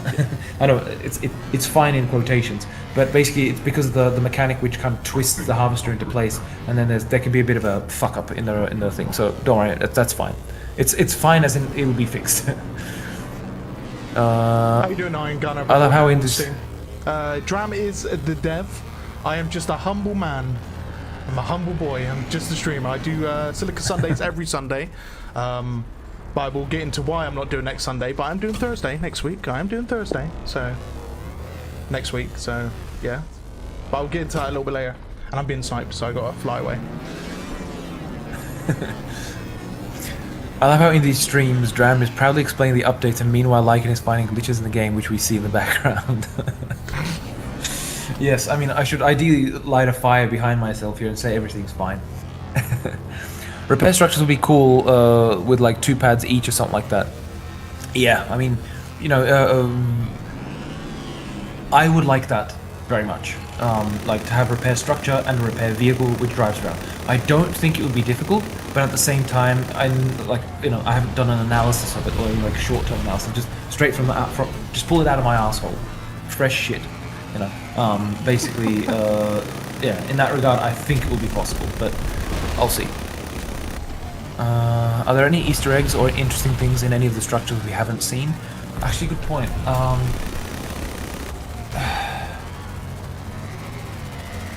I don't remember. Shit. I don't remember. I do not remember. This is fine. Yes. Like and join us. I assume they mean on one of the... Yeah, I'll be jumping over to PB in a sec, lads. I will be jumping over to play a few games on the PB server.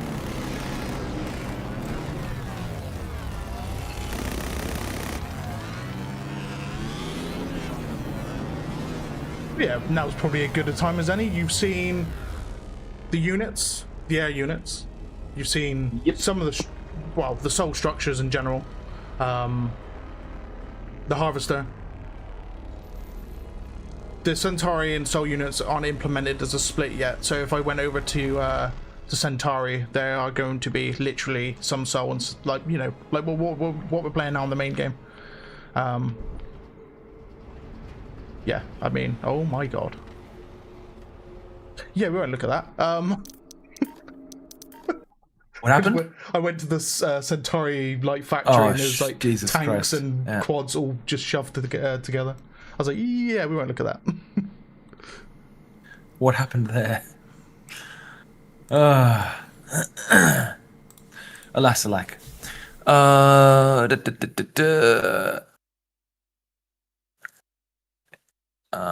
Will there ever be an engineered type unit for humans that can build small fortifications like individual bunkers or barricades? I actually want to do that to make it. I want to make it possible for human players to be able to do that. I would like that before release. Realistically, I'm not sure I'll be able to manage it. Because of course, again, that becomes a potential performance problem, potential balance problem, and so on, right? But I would really like to be able to allow, you know, the placement of MG nests, barricades, not barricades, but cover, right, and so on. Because I mean, it's not that difficult to do from a technical standpoint to be able to place that shit. But then, of course, you know, the limits, the balance involved, and the performance. All that stuff is stuff I need to take into account. So I would like to, 100%, but it's not currently planned for 1.0. Just because of thing, and having an engineer like AI build it, like the AI builder, is definitely not before 1.0. Just being brutally frank, because you know, I'd need to then work in logic for the AI to kind of like build these sandbags or whatnot within a in a reasonable place around the base, and that's just not that easy, you know. So definitely not happening before 1.0. Just gonna be brutally honest with that, for the AI to be able to use it specifically. Dram, how's your mental state working day job and moonlighting this? Well, I mean, I'll be brutally frank, I'm looking forward to having it done.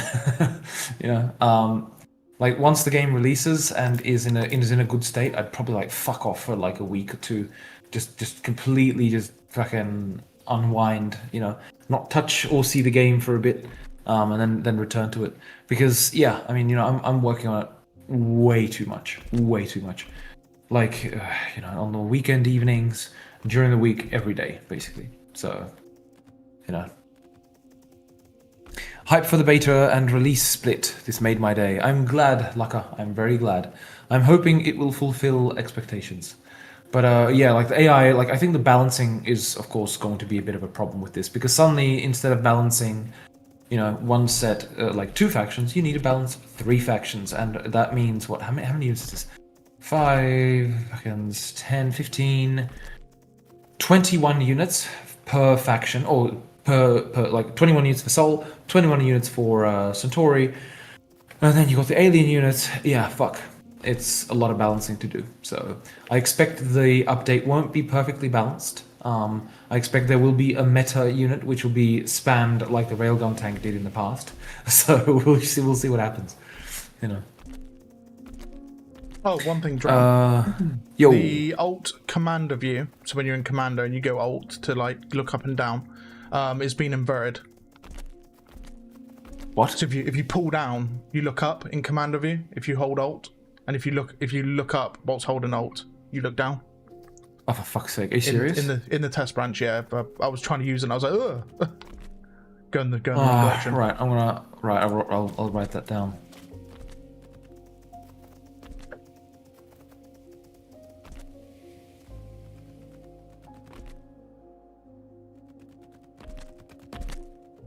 How you doing, Paladin? How you Here we doing, go. Caliburn? And how you doing, Steffi Queen? Over on Twitch.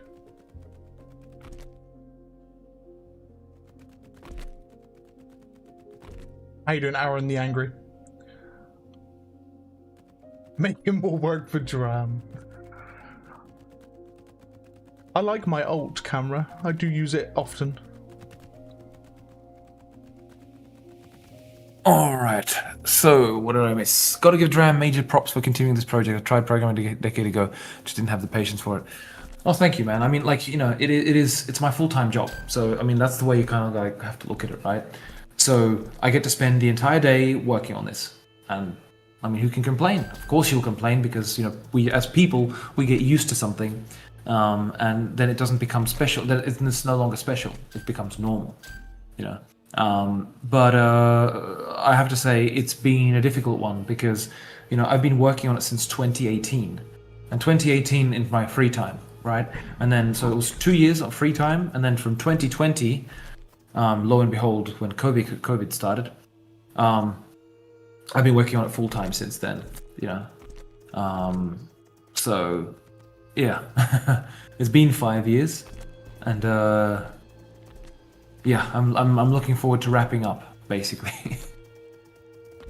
At least for like, right now it's in a state where there's not enough players playing actively, and it's understandable why, right? You play it, you really enjoy it, you get used to it, and then things start to piss you off or like annoy you, right? Because the AI does some stupid things, it's not completed, etc., etc., etc. Some performance issues in late game and so on. So these are things which kind of like block you from playing it, right? But that's why I think the review scores are relatively fair, where you see it's always talking about potential, and of course the important thing is to achieve that potential. And we'll see what happens after 1.0. Perhaps it will take off, but we'll see. Dram, you forgot the 1 week release party. We will visit you. Yes, Mr. Connect. Yeah, honestly, like, I mean, I was thinking about it, like I was just talking to a friend like a couple of weeks ago, and he said, "Oh man, you're probably gonna get like super drunk after you finish it." I was like, "Dude, no matter how drunk I get, the next day you still gotta function because I got kids, right?" So I mean, probably for me, instead of getting drunk, it's gonna be like, I'm going to go to sleep normally. Yeah, it's like such an old man's thing to say. Yeah, it's like such an old man's thing to say, so to speak. But yeah, I'm probably just gonna like have like literally just a week of digital detox. Just switch off my fucking mobile and everything. I can't switch my mobile because of kids, because I need to function still in that regard. But basically, just take it easy for a week and then dive back into it, because I know that after a week, or two, I will most certainly want to dive back in. It's usually that's the case. Like at the end of the year, when there's Christmas, you know, you're ready to fuck off, right? You're ready to fuck off. You go onto the Christmas break. The kids, of course, are at home and stuff. So you're with them. You spend time with family, etc. You try to avoid the PC as much as possible, you know, and then you recharge in that thing. Like they get that, especially when there's snow outside. That I really love that, you know. And then which barely fucking happens, yeah. Recently anyway, and then like in the new year, you're looking forward to like you know, diving back into it. Unless you're doing a task which you kind of left till the new year, that's a different story. But most of the time, yeah. Okay. Good job, Lycan, making more work for Dram. Lycan is always making more work for me. He always finds bugs, but that's good. That's good things, because I mean someone will find them eventually, and if it's Lycan, it's ideal, because I learn of it very quickly, and I can fix it before, you know, other people encounter it. What are you currently using for NVIDIA tech, such as DLSS, Reflex, or anything coming? Right. So right now I'm actually trying to avoid using too much like new tech, because like I don't want to limit it to just NVIDIA cards, right? So DLSS, for example, you know, I've wanted that for the longest time. Now I kind of think it's not that important. It's more important to have it properly optimized, yeah. But DLSS would help, because if you got like 60 FPS, then that's perfectly fine to use DLSS to get it to 120 FPS, where it's super smooth, because the time in between the frames is so small that you know the artifacts you won't see artifacts, or you almost will never see artifacts at that kind of a frame speed, right? But you can't make 15 FPS into 120 FPS. It just doesn't work. There's not enough information for the algorithm to work with, right? So yeah. You know, even 30 FPS to 60 FPS is a long one. You know, 30 FPS to 120 FPS means you would have fucking one frame every 4 frames, and it's just, yeah, it's not ideal. So DLSS isn't, I wouldn't say it's the future, but it's a good way to achieve from, I mean, for example, I've got a 240 Hz monitor, which I'm working on, the main one, right? So from 60 FPS to 240 FPS is fine, because it's such a small difference for your mind to notice, you know? So it'd be nice and buttery smooth, right? But yeah, I mean, I've got an old PC here. I'm intentionally torturing myself with it to ensure that, you know, we get it optimized. So, I mean, I would benefit from DLSS, but the problem is Unity doesn't support it. We've been pushing for every call I have with them. I push for DLSS, right? I'm like, when do you guys have it in? Like, not just DLSS, but in general, like, what's it called? Frame generation. So we'll see if it happens. It'll be good. As soon as it appears, that would be like if it appears, then that is definitely one thing I would properly like put in, because it's just good to have. As for ray tracing, because a lot of people have asked me about ray tracing, I was like, oh, this game would be so good with ray tracing. The reality is, no, it wouldn't. I tried ray tracing. It basically cut 2/3 of the FPS off on my older PC. Fair. It cut 2/3 of the FPS off, right? Actually, no, not 2/3. Like half, yeah. Depending on the scene. But basically, it really took away a lot of like frames, and I mean, we're talking, of course, like 4K, right? Took away a lot of frames, and I mean, the result was it looked practically the same, right?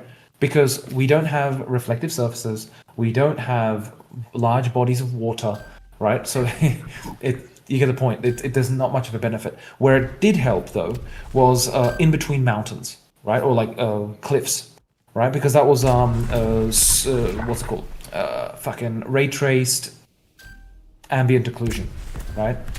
Ray traced ambient. Yes, I believe it was ray traced ambient occlusion, right? And what that did was in between like cliffs, it would be like the correct reflected color, right? So it would reflect the color of like the cliffs, and it looked really realistic. Right? But the problem was the cost just wasn't worth it. And for that you rarely see. There's rarely situations where you're in between cliffs, like deep cliffs. Because if they're not deep, you don't get that, right? So it just wasn't worth it, you know. So ray tracing, no point. And I'm not sure what reflex is. In fact, I'll have to have a look it up. If I assume you mean reflex like ray tracing. If not, let's have a look. NVIDIA reflex. Okay, so it is something different. Let's have a look. Fucking wrong button. Sorry. A technology that reduces system latency, making games feel more responsive and immediate, and improving competitive gameplay by synchronizing the GPU and CPU to lower the delay between your input and the action on screen. Fair enough. Well, I'll put it this way. You know, I'll have to have a look into it a bit more. Enable upgrade for games and hardware. Okay, my main question is it hardware or is it like that the software needs to support it too? What I mean by that is if Unity needs to support it, then it will take some time before they adopt it, right? So it'll be useful to see. But it's interesting, very interesting. And of course, if we can remove the input lag, that would be great. But, I mean, there is basically no input lag, or there's very little input lag in Silica at the moment.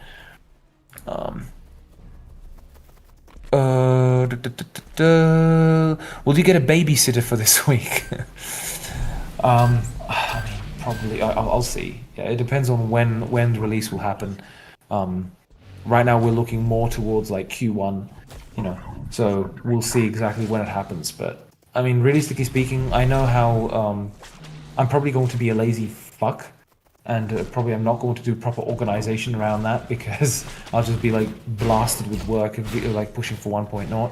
And so most likely it's going to be released into 1.0, and then I'll just like take a few days off, like where I just will drop the kids off to school and then go home and fucking sleep or just sit and whatever. But usually that's what I like to say is going to happen. The reality is, if it's a good release, then I'll be right in there with other players, you know, because you want to see people enjoying your game, and that's usually the best time to play it on release, like 1.0 release. Go to Amsterdam. I think you could relax there. Perhaps. You know, Dion's there, so I could hit him up. But yeah, I mean, we'll see, man. We'll see. I'll probably have like a proper holiday halfway through next year, you know. Because summer, the kids are off like school for 2 months, so you need to cover that and so on. I miss snow, Crown. Yeah, man, so do I. I mean, it's almost winter here, but yeah, in Prague it barely fucking snows. Lucka, I'll be buying copies of 1.0 to all my friends, whether they want it or not. That's really kind of you, Lucka, man. Really kind of you. Like, I hope they enjoy it. You know, like that's ultimately the main thing. You know. People don't enjoy it since it's like, if it's a shit game, then it's a shit game, right? Since you're the dev of the game, what GPU, CPU do you play on? What graphic settings, what resolution, and what frames are you getting in the late game? Right, so I can tell you straight away, man. I do not remember from like straight off the head, like straight from my head. So give me a sec. Fuck, what was my thing? All right, so I have an i7 8700K at 3.7 gigahertz. It's relatively old. 32 gigabytes of RAM. Windows 11. I mean, I didn't really want to, but I had to.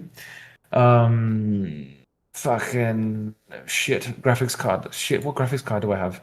I forget because I keep switching between work PC, 3 PCs basically. Like my home one, my work one, and the fucking notebook over here. And I apologize for swearing so much. I'm just too used to swearing. It's stress management.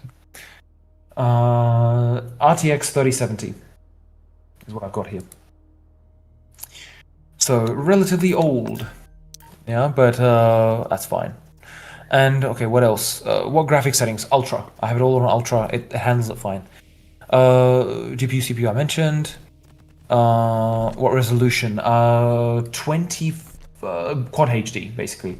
Or QHD, like quad HD, yeah, which is 560 by 0.40. Yes, thank you. It is that here. At work I got 4K.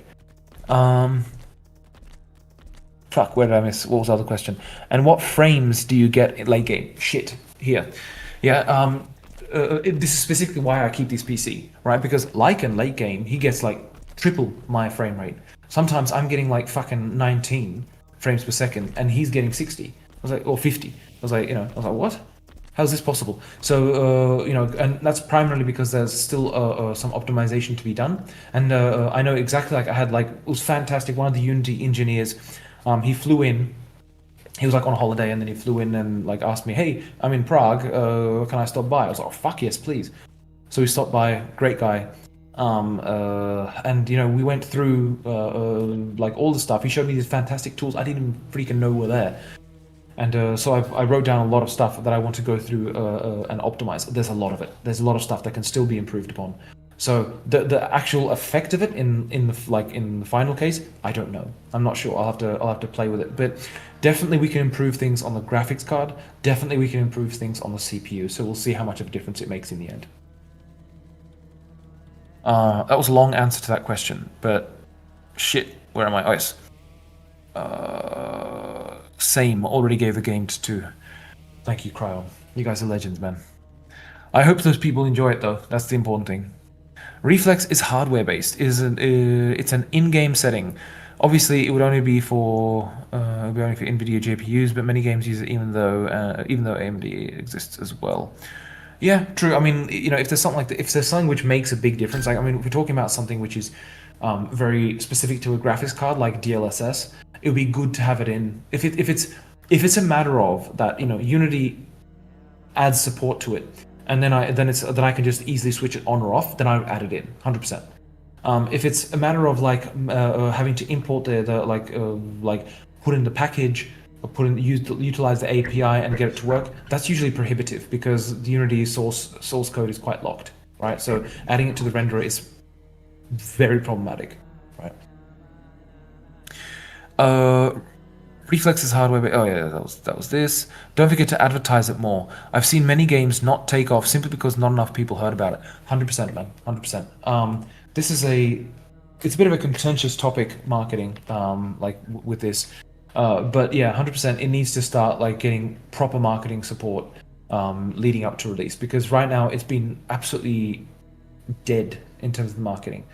I'm being brutally honest. I'm not particularly happy with the like how much it got marketed now in the like recently. I think we should have done much better, like as a team and overall. You know, I think we should have done much better than how much marketing it got, especially because I think we started quite nice and solid like this year with doing a lot of social media posts and all this kind of stuff, you know, introducing the units, and then we just stopped. And it was because we started focusing a lot on the like the campaign and stuff. But yeah, I think that was a mistake. In retrospect, we should have kept going. And you know, there was a lot of delay with the collision avoidance and so on and so on and so on and so on. And there was brutal demotivation, man. Like, at least for me. So I wasn't managing all that well, quite frankly. But what can you do, right? You win some, you lose some. So yeah, it definitely needs more like better marketing support, 100%. Some friends of mine that are also in game development design had a similar idea to this for a while, just being like dark fantasy plus stronghold plus RTS action slasher. Yeah, that would be pretty interesting. That would be a pretty nice little thing, like you know, like medieval, for example, Total War, you know, and being able to jump into the units. That would be quite a lot of fun. The problem, of course, with that is you'd have different unit counts. You know, when you're talking about like if you look at medieval Total War, you got thousands of units. You know. That immediately becomes relatively prohibitive. But of course, if you're going with like you know, dark fantasy, then you can say, all right, there's less people fighting, right? Because like you don't have to have thousands, you can have hundreds, right? But even then, it's still difficult to achieve, especially if you're going to be using physics. But if you don't use physics and you use data-oriented programming, like the data-oriented technical stack, for example, in Unity, then yeah, you can achieve a lot of things. But of course, if the question is why we don't use it in Silica, because it was just it wasn't out at the time when I started Silica, right? That's one thing. Second thing is, even if we did go completely data oriented, we could only really begin to do it like before last year, you know. And yeah, you get the point. So it was prohibitive at the time. But now, could we do it? Well, we can't upgrade it to it. Like, there's no upgrade or anything like that. You have to rewrite the entire game, basically. Like if I was to do, you know, in the future a game like that, then using the like data-oriented technical stack would be the way to go, because it's just the way like the memory is organized. It just means significantly faster sending to the CPU and back. You know. Oh, shit. Once again, teleport spam proves to be busted. You mean like people teleport spam? Because I mean there is of course ways to deal with that. You know, that you can only teleport within range of your structure's visibility, so not anywhere. But that would kind of like kill to a degree. Yes, I don't know that what level the nest is in, but of of course I can never get to that because I'm fucking broke. Fair. Lycan, what are your system specs? Ask Mr. MD. Yeah, so it's a 9800X3D. Oh, right, RTX yeah, 490. My RAM is... God, it's been a while since I've actually looked at it. It has got a overclocking profile on it. I can actually find it out quickly. Give me 1 second. Yeah, I don't remember the what's it called, the timings on my RAM or the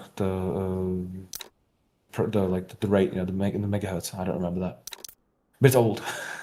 It's old, like old as in like I don't know, 7-8 years old. Still, right? If you believe, John? I believe that would be the case. Yes, it's possible. Let's have a look. So my RAM is running at...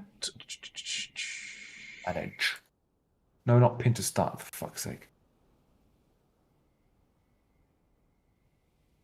Manage. Device manager. Yes. 6,000, because you got 2 sticks of 3,000, so 6,000. So they're at Expo. Expo's turned on for both sticks. So their core frequency is running at their intended value. So when you buy a stick of RAM, if it's say 6,000 megahertz DDR5, they don't actually run at that off the board. You actually have to enable it in BIOS. So this is why this whole spiel about Corsair being sued in America, because they put, you know, 6,000 megahertz DDR5, but out the box they don't run it. So they feel like it's kind of mis-selling because you've got to actively overclock the RAM to achieve those values. My cat's meowing at me. So yeah, you'd have to do it in BIOS, but whenever you buy a stick of RAM, just double check you've got XMP, or if you're on AMD, then it's Expo enabled. Which you'll be running your RAM at half its speed as what it's intended for. My cat's turned on my air conditioner. Thanks, guys. The black and white Mao. Like Batman. She's like Batcat.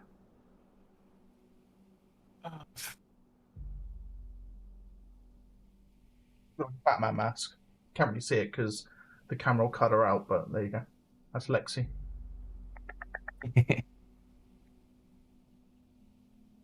All right. What was the other questions? I appreciate the long answer on your system specs. No worries, man. How easy or how hard is it to market on Steam, and is it cost prohibitive? So marketing on Steam is you can't pay for it.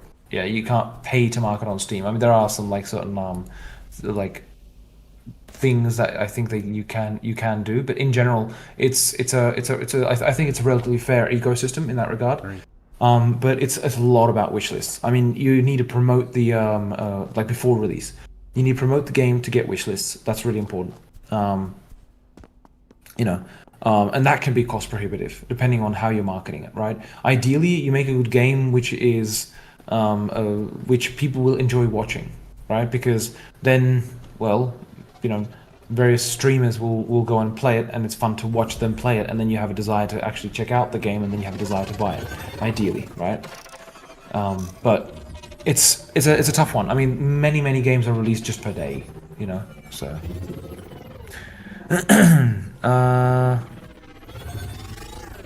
To be completely honest, when your game went into early access first, a lot of channels were picking up your game as the revival of RTS FPS genre, and it was spoken about quite a bit. Yeah, I mean, you know, a lot of channels indeed, like large ones, picked it up, like, you know, Worth by Jack Frags and so on. They picked it up and just on their own accord, you know, and it was really great to see them playing it, of course, and it really helped the game like take off at first, and then of course you had the long-term legends like Lucho and Lycan, you know, carrying the torch into the future basically. So we'll see how it goes. We'll see how it goes. Like around release. No wonder you tear it up late game. That's a good GPU and CPU. Yes, he's indeed he has a fantastic computer. I played with a friend, Zeph. Hello, Zeph, by the way. I played with a friend of mine last week, and he was really impressed with the visuals. He was kind of lost on where he should go and what he should be doing, though. Yeah, 100%. Like the guidance is completely missing here. But I'm hoping that like the campaign will kind of like help bring that into light a bit better. Yeah, that should help a lot.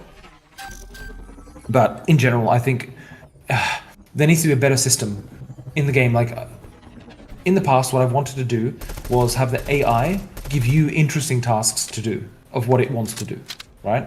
So that you'd have orders from the AI to like, okay, go and attack the base there, or get that unit and attack the base there.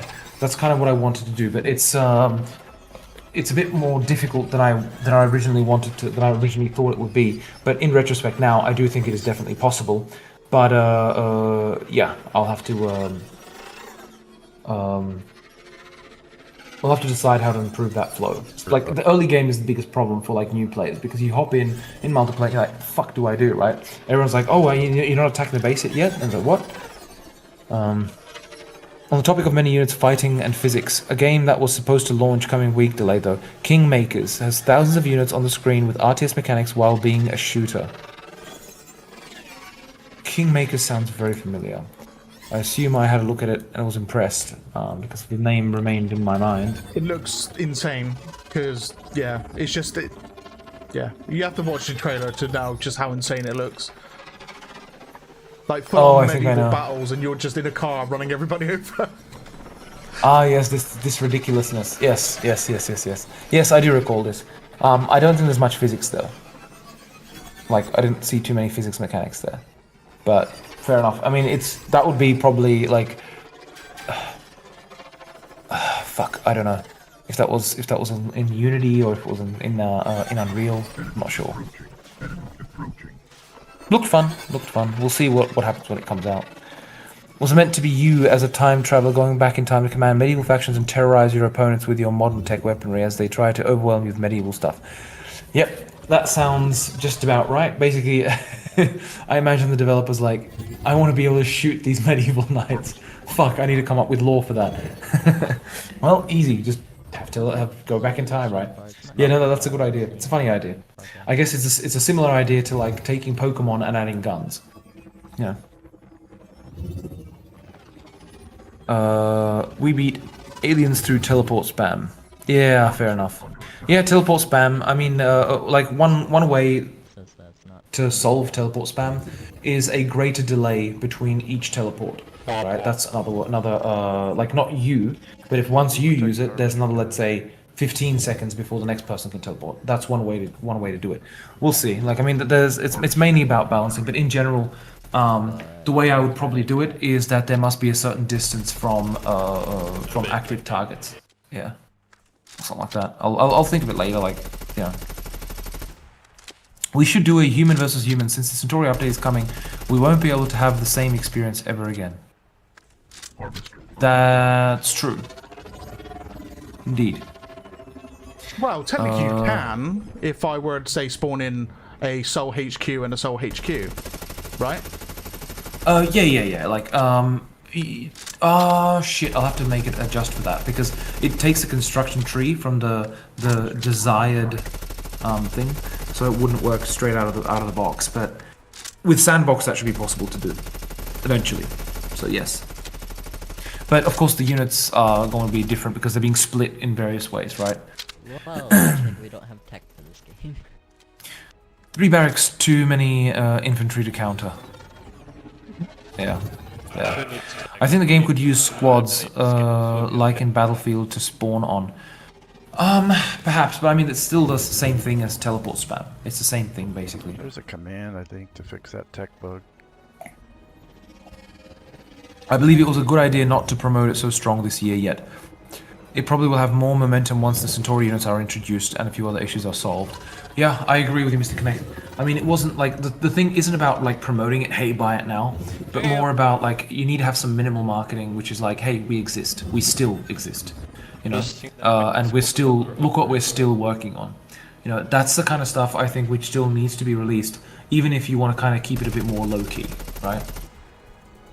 Because otherwise, you get a lot of comments like, "What the fuck's going on with this game? Is it dead?" You know, that's a kind of common thing I hear. I feel like squad spawning would be just another way to heavy T. Yeah, that's exactly. Make some more cool YouTube ads. Yeah, we are working on some like YouTube shorts, like for the new units, you know, introducing them. So that should help a bit. My plan worked. I baited the hunter to whip my my hover bike had a load of shrimp on it.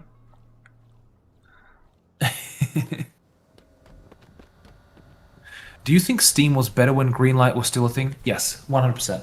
I think it's way too easy now to release slop.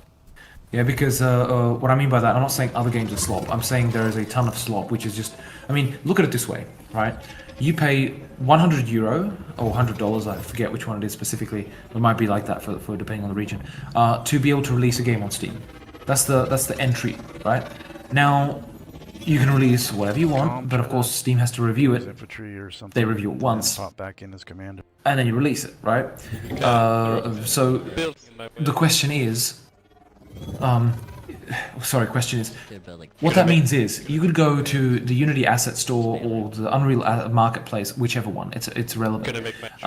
Buy some pre-existing assets like an FPS shooter pack. Yeah. Right, and you buy another fucking pack, and let's say that costs $50, and that costs $50. So that's $200. You're like, let's say $100 to be able to release the game, and $100 in total for the assets. It's a pile of shit, right? What you do, you then go, you put these two together, and you do some super basic level. So you spend, let's say, 2 weeks doing some levels to do some basic things, right, and some basic menu, right? So now you've got, let's say the total cost for you is about, including your time, is let's say $300, right?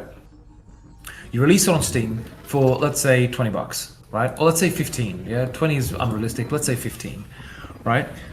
So that means to cover the 300, you know, and of course you don't get 20 because Steam keeps what, 30% roughly speaking. So you get $14 per copy sold, roughly speaking. Of course, ignoring sales and stuff. So to cover the $300 you lost, you would need to sell 21 copies, and that's 21. That's basically 21 customers, which just you don't care in that case if they're happy or not. You just care that they don't refund, right? So if you're doing this kind of like crap slop, then if you sell 100 copies, GG, right? You've more than made your money back. And you just keep on doing this, and this is what a lot of the games on Steam are, just flooding with spam. And then you get a lot of games which are, which I think are honest attempts, but let's say lower skill developers. And I don't want to shit on anyone, right? But it just is the case. There are a lot of games I think which are like, you can see that they have performance problems, they have plenty of bugs or whatnot, but you can see it was an actual attempt at a game, and that's fair enough. And the thing is, there again, that's taking up a lot of that's at the same level as the other games which have invested many years working on a game, right?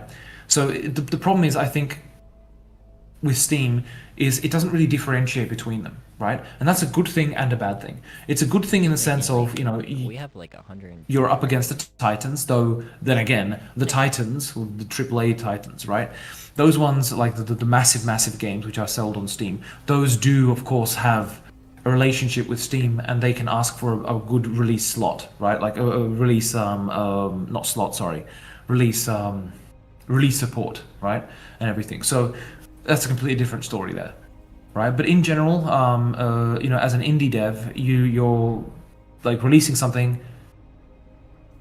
You're up against the slop. You're up against the lower quality stuff. You're up against the top quality stuff as well. So it's just a flood. flood. That's the problem. So I think Greenlight was better in that regard. You'd still get some stupid concepts being approved, but I think there was it worked in like vetoing some things. I think it was, in my personal opinion, it was better for the customer, not necessarily for the developers. For the developers, it's better the way it is now, but it's gotten too far. It's gotten to the level of Google Play, almost, right? Where there's just too much coming out, and it's the vast majority of games do not sell more than 100 copies, right? Sure. So, and that of course is never enough to pay for a game, the development of a game. Unit lost. So I don't know. I think there's positives and negatives in both, and it depends on like who do you mean for. Because for developers, it's definitely better to go with Greenlight because there's less crap. This one. But for players, sorry, for developers, it's better. Like for indie developers, if you're releasing your first game, it's great the way it is. If you're working at like a AA game or a AAA game, it's not good the way it is. If you're a player, it's definitely better with having a green light, right? In my opinion, because it just limits how much crap gets put to Steam, And I mean, that's the thing. Like, I hear a lot of the people complaining, like, hey, AAA games have gone down the shitter because like now if you want to look for a quality game, you look for indie. Well, the irony is, it's because of this effect, right? It's because it's so easy to release a game now, and again, there's positives and negatives, and one of the negatives is that it makes the AAA have more problems selling their games, and therefore, it has that knock-on effect, right? It's a whole can of worms, which is I don't want to hijack and stream about, but you get the point. By the way, I would love at some point a variant of the hover bike that can shoot. Mounted to it on the left and right side, mostly for sandbox purposes. Yeah, for sandbox, 100% Unipanda. I think that would be great. I do think that's a good idea. And it would be nice to have one that can shoot for sandbox specifically. Definitely not for strategy, because the whole thing that you get it for free, and if it could shoot, that's a problem, right? Yeah, now we have sand bikes. TP isn't as much 100% needed. Yeah, that's true, Peepa. The thing is, it's like when you need, like, what happens is when you get killed at the front line, and before you get there, you need to get there with a bike. I do think the bike is better, but there are cases where I like to use the teleportation. But of course, it can be abused. That's the problem. I mean, even the hover bike can be abused, right? You get people flying into your base, full speed. They fly into the refinery, jump off at the last moment, so they hit sideways into a silo on the on the refinery. That doesn't deal damage. Fall down to the ground, and then they hide, right? And then they start rocketing it inside. So you can do that as well, and it's dodgy as hell. Bombing it? There needs to be a Centauri versus Alien when the update comes, or dynamic new system. Yeah. There'll be Centauri versus Alien as well. Yeah, because for working, so there'll be 4 options, right? There'll be Sol versus Aliens, Centauri versus Aliens, Centauri versus Sol. Yeah.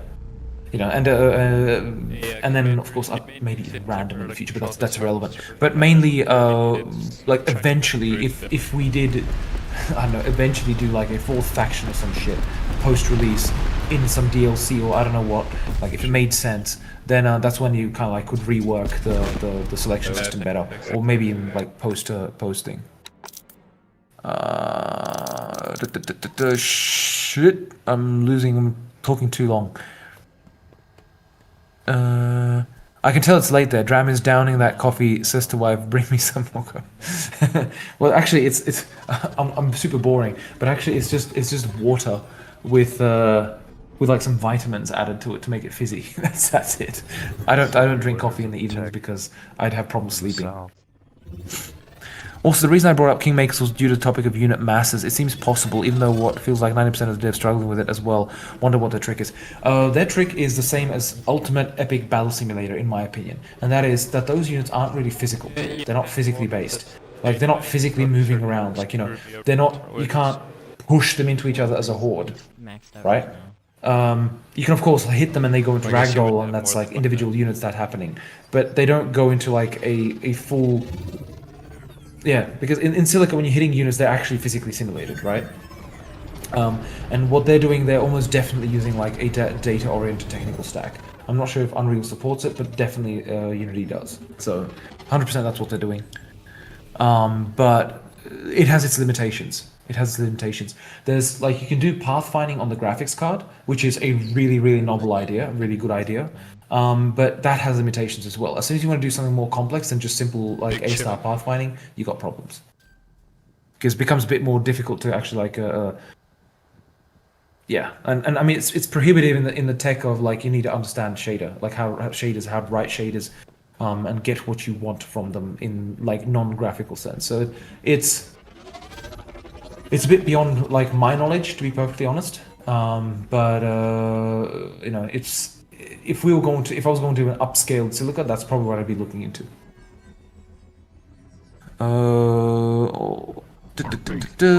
Yeah, I would like to see a coming soon ad on YouTube showcasing the new units. Yeah, 100%. There needs to be like all the individual units shown. Hey Dram, would highly recommend fixing the pathing problem before heavy marketing. Yeah, I definitely agree. I mean, the heaviest marketing you want around 1.0. That's the current like target, right? Because it's not that far away. So why would you do heavy marketing now when you need to primarily push it for 1.0? You know, so. And for that, it needs to be perfect. It's otherwise great, but that really annoys people. Yeah, I can imagine. It's physics vehicles, man. Physics units. You know, I mean, should I have not done them? Well, no. I think I did a good decision doing physics-based units, but there's problems with them. By the way, Dram, the tech bug is affecting us right now. Are you fucking serious? Jesus fucking Christ. Well, it's a good thing I'll be reworking the way tech works anyway. I want to do it so that, like, basically it's going to be a bit like Age of Empires, in the sense, once you achieve a tech level, you don't lose it, right? But, and also, I'm not sure I like the idea of 8 tech levels. In the end, it's just a bit weird, but I'll still be revisiting that probably after this update. But the way I want to do it is that if you like use the research facility to gain a tech level, of course, and there'll be minimum requirements. But once you reach the tech level, you don't go back down, right? Because it would be really annoying. However, the things that require higher tech require a tech facility to be there. So if you destroy a tech facility, it will still have the effect of you not being able to order more hover tanks, etc. You'll just need to build another tech facility, right? I just want to prevent needing to go through all of the upgrades, because it's basically GG when that happens. Honestly though, Steam is the last good thing that we have corporate-wise. I dread the day we'll be forced to see Gavin go. Yeah, I mean, have to agree, man.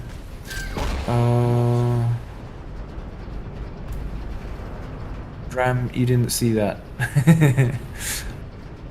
The AAA just want your money, like EA, Bethesda, etc. Well, I mean, that's a simplification, right? I mean, the reality is they need the money to be able to make those games. But of course, when you have to appease shareholders, it's a very different story when you have to, compared to when you have to appease, well, just the owners of the company, which, you know, want to be making games. So there's, it's complicated, shall we say. You know, like, the companies need to make a lot of money, because, I mean, look at it, right? There's been a ton of layoffs, you know? And the thing is, like, when you make a game, if it pays for itself, that's not good enough. If it pays for itself and the next game, then you're still playing it very thin, you know? It needs to make much more money than that, because you are going to fail. It's just the reality of it. It's, you know, releasing games, maybe like the top AAA, like, you know, EA and like Call of Duty, for example, right? That might be a bit of a different story. But even there, like, they can't really afford to fail that much, right? Because it costs so much to produce such a game that failure is not an option. You know, so I mean, I'm not defending anyone here, but the reality is, of course, they need your money. You know, that's the reality. Of course, there's money-hungry tactics, which I sincerely, strongly disagree with, but that's a different story. But in general, the cost of AAA games, it does not surprise me. And it's like, although for players like, you know, as a player myself, of course, seeing a game for $120, I'm like, right, I'll probably wait for a sale then. Because I just can't afford to just pop out $120 like here and there, right? it's understandable that it needs to cost so much, because just the amount of like the development costs, it's more than a film. You know, it costs more to develop a AAA game than it does to develop a film, you know, and a movie-length film. You know, so it's understandable, and ultimately, you know, there are games which have made a ton of money and they just want to make more money, of course. I'm not going to name and shame, of course. But then there are, I'd say the vast majority just they need to run as a business. And as a business, you know, you need to be able to pay your people, and you need to have reserves, you know. So when you release a game, if it's a flop, it's reduced your reserves, you know. It's a problem, it's a business, and it has to function. So there's positives and negatives in that. The problem about AAA is also the no-risk policy they all share nowadays, and that is not a domain where art can flourish, any art at all. Taking risks for your passion is the essence of art. I agree with Unipanda 100%, but at the same time, they can't take risks because they've diminished their reserves. At least I think so. It's my personal opinion, by the way, right? Not the official thing. But that's the thing, like, on Steam, you know, the competition is tough. And the cost of developing games has only gone up. It hasn't gone down. You know, so it's a difficult one. It's a very difficult one. And like the no-risk policy is also because, yeah, I mean, you know, after, you know, the release of some like top AAA titles and they flopped and they didn't make money, it's like, well, everyone's kind of gotten a bit more afraid. It appears from my perspective anyway. So I'm not surprised that they can't take risks, because the market is just too flooded. That's exactly what happens when the market is flooded. Magic. You know, the largest players, either they can't fail because they just have a super strong franchise, or they start to fail, right? Because I mean, I remember the time when Gears of War came out, right? The first one. I was like, that was a novel one. And I was like, that's great. Oh shit! And that really took off, obviously. You know, fantastic. Different era today. You know. Also, it seems like they hired yes men. All the passion from the big studios is gone. Drama's passion for this project, which is great. Yeah, I think, like, this is a difficult one, right? Because in most studios, the developers still are incredibly passionate about what they're doing, right? So it'd be very unfair to say, like, from me to say that, you know, I'm more passionate than anyone in like a AAA studio. Like the guys, for example, working on Arma, they're incredibly passionate about what they do. The problem is also like to do with, when you upsize something, it is human nature, right? That becomes problematic. What I mean by that is motivation. If you are one of 5 people working on a game, or one of 10 people working on a game, your work will be incredibly visible. 1 of 10, right? So at minimum, 10%, or most likely 10% of the work in the game is yours. If you become 1 in 100, now you're 1%. If you become 1 in 1,000, you know, you get the point. And so then, you know, putting in a ton of effort, like overtime and all this kind of stuff, becomes problematic. Then you start to get bogged down with like corporate processes and all this kind of stuff. And you want your work to be visible. This is the problem with art as well. You want your work to be visible. Therefore, if you don't have that motivation for it being visible as much, you don't have the motivation for it. And I'm talking about primarily like more senior levels, right? Juniors will always, of course, have that kind of have that drive, or they should. If they don't, they shouldn't be juniors, right? But they need to have that drive, and there's a bit of a different story, right? And I'm patting my cat here, by the way, not patting my dick, the cat here. But what's it called? Like yeah. The business side of things is quite tough, I'd say, right now. Quite tough. Like, yeah, I'm going way too much into detail, but yeah. So like, the one thing that makes people passionate is also the one crux, making it problematic when you start to develop massive games. You know, and of course we can point at Star Citizen, but that's a very different story. You know, they have an infinite amount of money. That's a bit of a different one. Yeah, still nice to have, but before sand bike, a long cooldown could create a lot of downtime, but now you can TP, and if you die, you still have the bike. Yeah, Pippa, I agree. Like, I mean, I don't want to remove things which are fun. You know, for example, the railgun tank. You know, I want to keep it as epic as it is right now, and find other ways to keep it sane. Alien Renegades 4th faction. Yeah. After months, I've given a look at Silica, my favorite Czech-developed games. Thank you very much, man. Thank you. I hope you continue to enjoy it into the future. I'll have to, improve the AI pathfinding, which really needs to be improved. Like, not the pathfinding itself, that works fine, but the actual utilizing the path, which is a problem. Alien Castle Age would be POG. After 1.0, if you have success with the game with game orders, what are your goals or long-term plans? Very good question. There's some stuff which I don't want to talk about primarily because it's good to have a surprise, and also in case it doesn't happen, it would be a bit of a bummer, right? So it's better if only I'm the one depressed than all of you depressed with me. Yeah. So in that regard, I don't want to go into too many details, but definitely there's the logical things and some things which I think would be definitely good to have, right? It would be good to have a full story-driven campaign with full FPS missions, RTS missions, and all this kind of stuff. Moving towards AAA quality. That would be the best. I would really love to have that. The campaign we're going to be releasing with 1.0 is more a conquest kind of campaign. There's still a story in there, but it's not front and center, right? It can't be. Right? I mean, I'd really like to have that cinematic experience. You can't do that with in such a short span of time, and with such a small budget, quite frankly.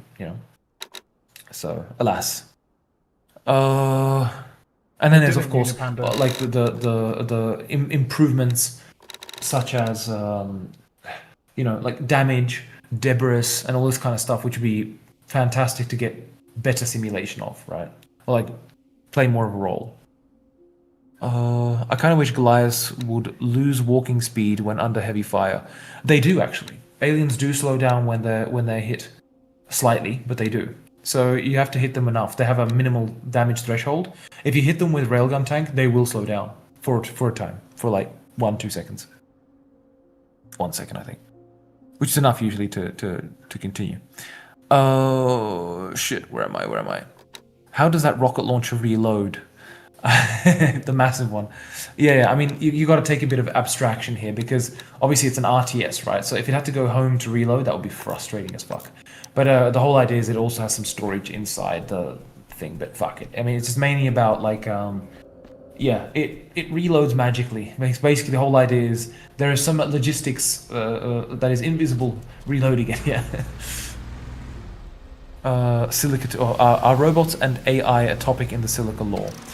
That's a very good question. I currently avoided them because I wanted more of a human experience.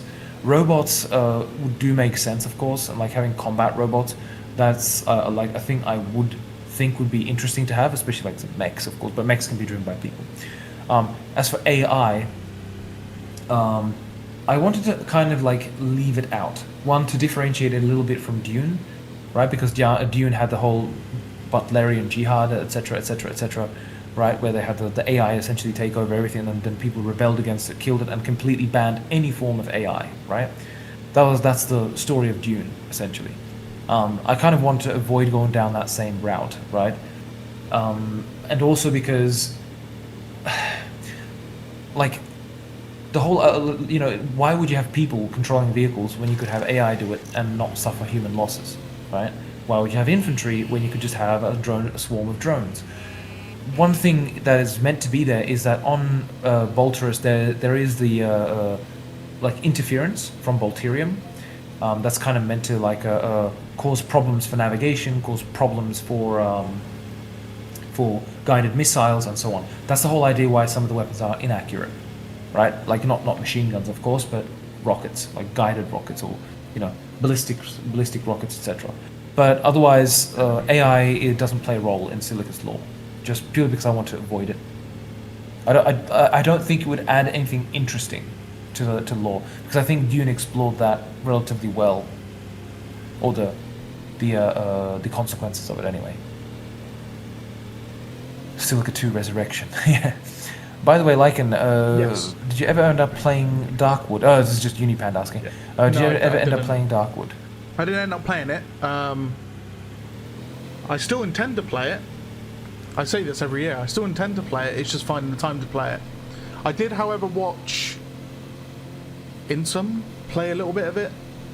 Unfortunately, didn't carry on, but yeah, I do like the concept of Darkwood.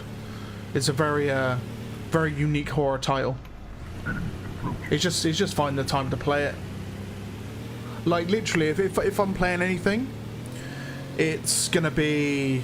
Well, at the moment, I've finished Ghost of Yoti, which only came out literally a week. I had a week to complete it, basically, because we've got Battlefield 6 on the horizon in the next week. Yeah, and just time in general, you know? When you've got... I've got to take my kid to school, I pick her up, so I'm not free during the day most of the time. It's always in the evening, so it's just find that time in the evening. And I'm going to be even busier when it comes next March. Because I've got the second one on the way, so that's going to be even more time taken away from myself. Luck, man. Good luck. But I will find time to play it at some point.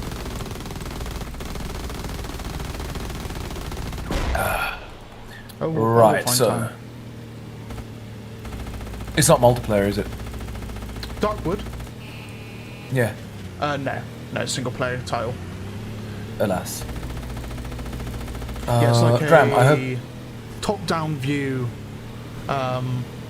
Would you say it's not so much like Cthulhu dystopian horror? It's similar, very similar in like some of its artwork and stuff.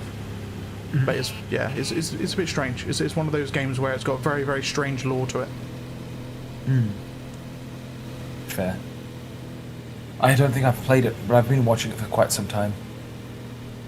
If it's the one I think it is, that is. Wait, I might be confusing it. Darkwood. Oh no, this is something completely different. Oh shit. Okay, I was confused. Oh yes, this thing. Yeah, I saw this.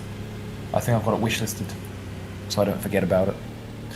One of my other 150 games wishlisted. Dram, I hope the aliens get their tunnels even though they look like ugly buttholes. Aliens need somewhere to stay mobile on the map, in my opinion. Human players get bikes and TP, but aliens don't. Yeah, I agree. I would like the tunnels. It's just, yeah, like squeezing it into the development map. You know, so right now, like one important change in the team is that Wojciech, I've reassigned him to exclusively a producer role. Right, so he won't be programming anything more. He'll be just doing producing. He's wanted to do it, by the way. So it's not like you know, he's getting a slap on the wrist or anything like that. He's wanted to move to that, and it would really help me at the moment in the project as well, because I'm barely managing things, quite frankly.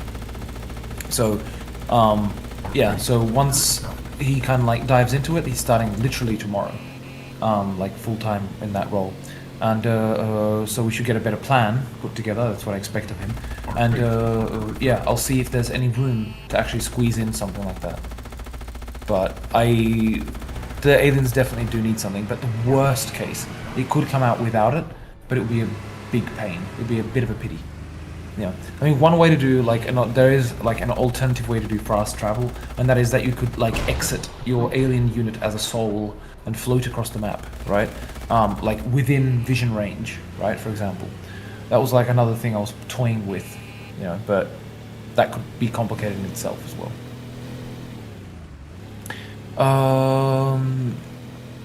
That's why we need a giant crabuchet to launch crabs across the map. You mean crabapult, man? It's the correct name for the thing, and I've been bugged with it ever since Golanx came up with it. I think it was Golanx who came up with it. Yeah. Crabapult. Launch across the map a crab. It would be so ridiculous. A rain of crabs. What? Who wants to nerf Goliath?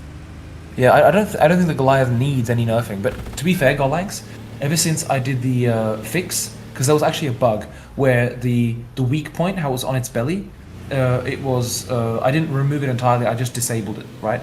Hid it, and so like normal projectiles do not hit the weak point. Well, did not hit the weak point at all, but explosives did. I found that out the hard way when I was testing the the freighter and it dropping the container. When it exploded, it killed within 200 meters like 5 Goliaths, like in a line that were like up to 200 meters away.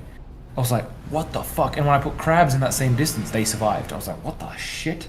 So I went basically looking at the code, what was happening, and I found out that because it had the weak point, it was hitting the weak point, and because it was hidden, it was always detecting it within the radius of the what's it called? Within the radius of the explosion, as if it was right next to it. So it was always killing Goliaths. The problem is that means it has been doing this for all explosions, right? So the new update is actually going to buff the Goliath quite a lot against explosive damage, right? Well, not buff it, but DD buff it, if that makes sense. You know, it made no difference. Like if you hit it with a rocket directly, of course, that would be the same. But it was just more like if a rocket launcher landed next to it, it would take much more damage, as if it was within the minimum radius. That was how much damage it's taking right now. And what Lycan is playing, it's already fixed, right? So, oh, sorry, no, Lycan is not on the test branch. Yeah.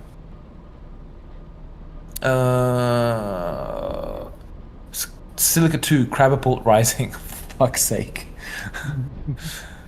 I would pre-order that.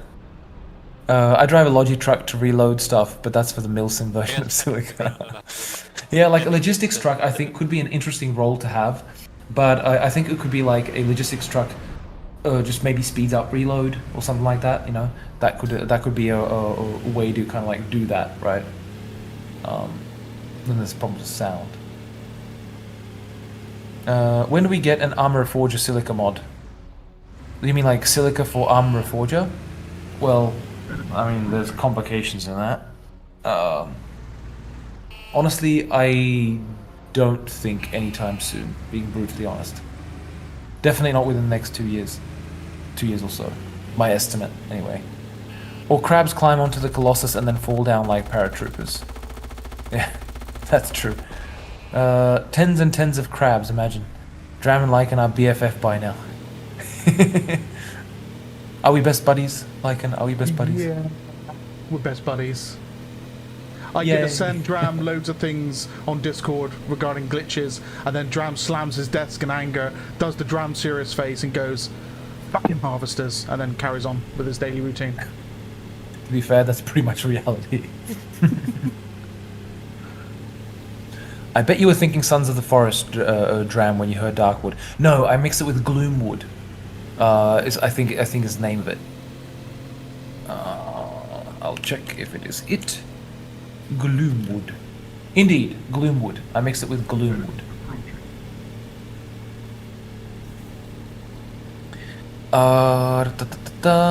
Crabichet can launch further than a Crabapult. Let the fight begin. I saw that there is a new guy on with the Discord dev role on Discord. Eh? Really? Wait, where? Oh, okay, yes. He's an external guy working for us, from like another studio. So he's a hired hand, and he's doing a great job. He's actually helping more with porting, primarily, so.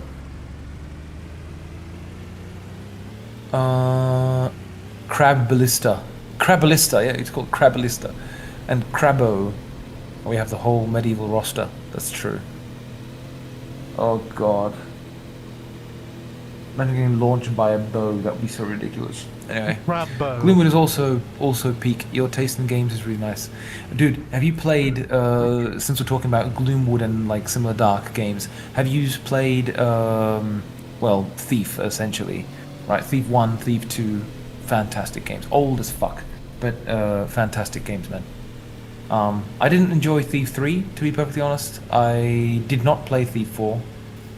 To be fair, I didn't give it a chance. Should probably try it out. But yeah, I was actually working on the Dark mod. It's a mod for Doom 3. You can get it if you want it, but it's for free. Yeah, it's just a fucking thing. And I was working on that with like other guys. I didn't make it myself, of course.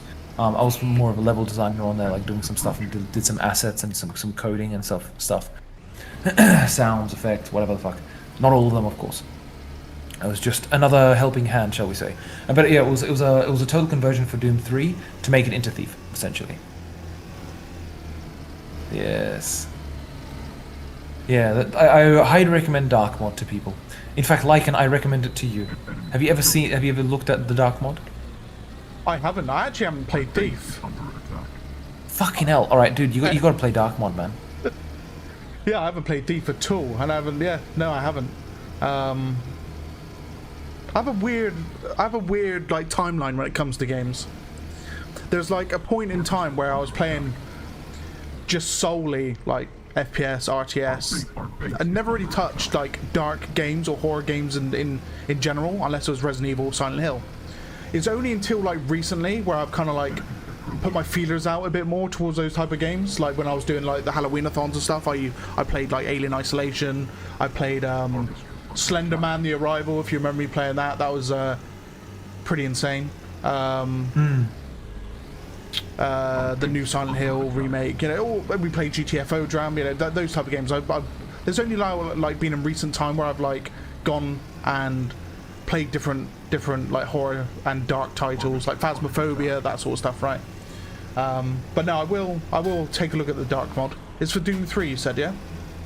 Yeah, but you don't need Doom 3. It's standalone now. Cool. Okay, cool. Because Doom 3 went open source, like for non-commercial purposes. Yeah. Okay. So it's its own thing. It's got improved render and stuff. It looks dated in some regards, like 100%. But it's a great thing. I recommend having a look at it. I recommend it to you all. Yeah, I'll give it. It's free, so you can't pass that. But I mean, it is a first-person sneaker, right? Yeah. It's slow, so don't expect like an action-packed game. Yeah. Yeah. It was the time. Crabs can climb other potentially faster bugs, right? Yes, they can. They can't climb on top of them. They can jump on top and then climb on, like walk on top of them. So you can get crabs jumping on crabs, which actually go really fast. But you need to have quite a pile for that. I second that. Thief is amazing, and the Dark One is one of my favorite Doom 3 mods. I'm sorry, Dram, but Phobos kind of nabbed the first place for me. Phobos, shit, that rings a bell, man. That rings a bell. Let's have a look. I'd like to bring up as well, if you haven't seen me play Slender Man: The Arrival and want to have a laugh because I ended up like getting painted like a clown with vampire teeth. Yeah, if you want to have a laugh at that and watch me try and complete Slender Man whilst also looking like an idiot, then yeah, you'll be able to find it. It'll be on my channel. Oh god. No Halloween-a-thon this year though. Last year I dressed up as Gandalf and I scared my daughter, so I think I'm going to give her a break this year.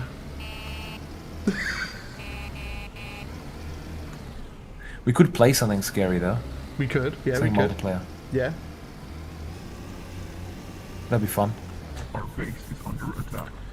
A multiplayer horror game. Demonologist. Wait, shit. Halloween is October 30th, right? Yes. Yes. Thursday. Yeah. I'll be with my kids on like because they got like a week vacation, so I'll be with them. Yeah, so I can't do that. I'll be back on like the 2nd or something like that. Okay, well, November. It doesn't have to be like on Halloween. It could be. That's true. It can be around Halloween. That's true.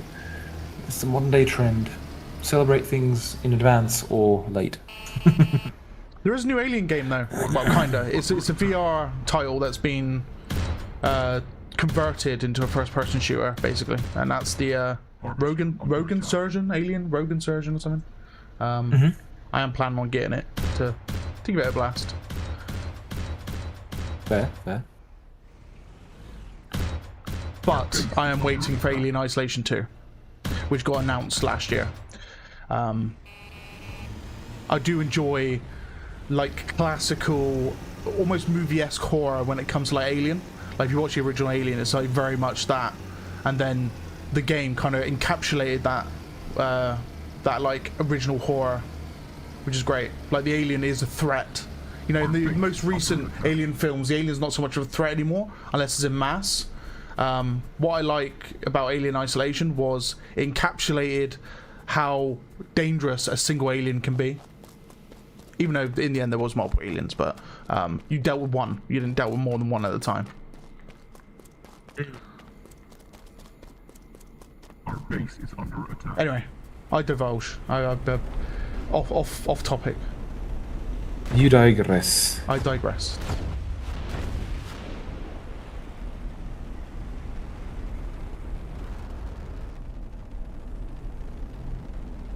Now I gotta try and snipe Our base is under attack. a truck.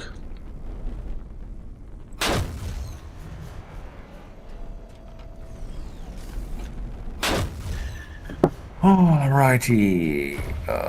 Crabs spawn in ones, or are they Zergling duo spawn? No, they spawn in ones, and I want to keep it that way to just avoid complicating things. But I'll increase their spawn speed. They do need to be faster. That's true. The crab tidal wave, not to be confused with the swarm. Yes.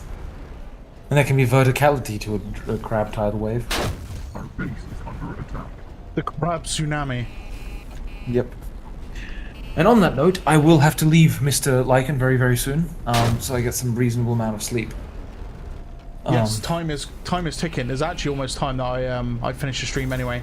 We'll see this game out though, because it is only Rift Basin. Normally these games are quite quick fire, so I'll see this game out and then I will call it there for today. But what is the? Sorry, how much has it progressed? this game, we're not early stages. We're about mid stage at the moment. Mid stage, fair enough. Maybe Yeah. I could jump in and play.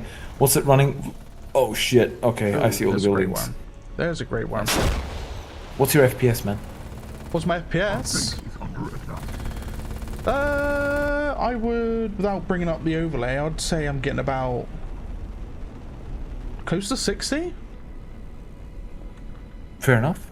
Let me bring up the. I'll bring up the Steam overlay if I don't get murdered whilst doing Oh, dude, this. you can just in the console type FPS, and it'll tell you how much FPS you got. 80. There you go. Oh shit! There you go. No, the worm. Oh god, Is he nomming you? he's nomming me. Yeah. Oh right. Yeah, I'm seeing it delayed on the stream.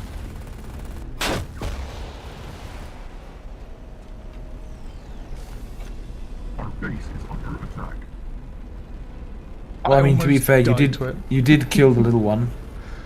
Yeah, I did. I actually spawned at the start of the game. I killed a little one in it, yeah. But I want to kill this for its bounty, you know, as you do. Come on, Mr. Yes. Worm. No, I missed him. Oh god, there's a, I just realised there's a Centaur rail tank looking at me. No, he's gonna snipe my kill.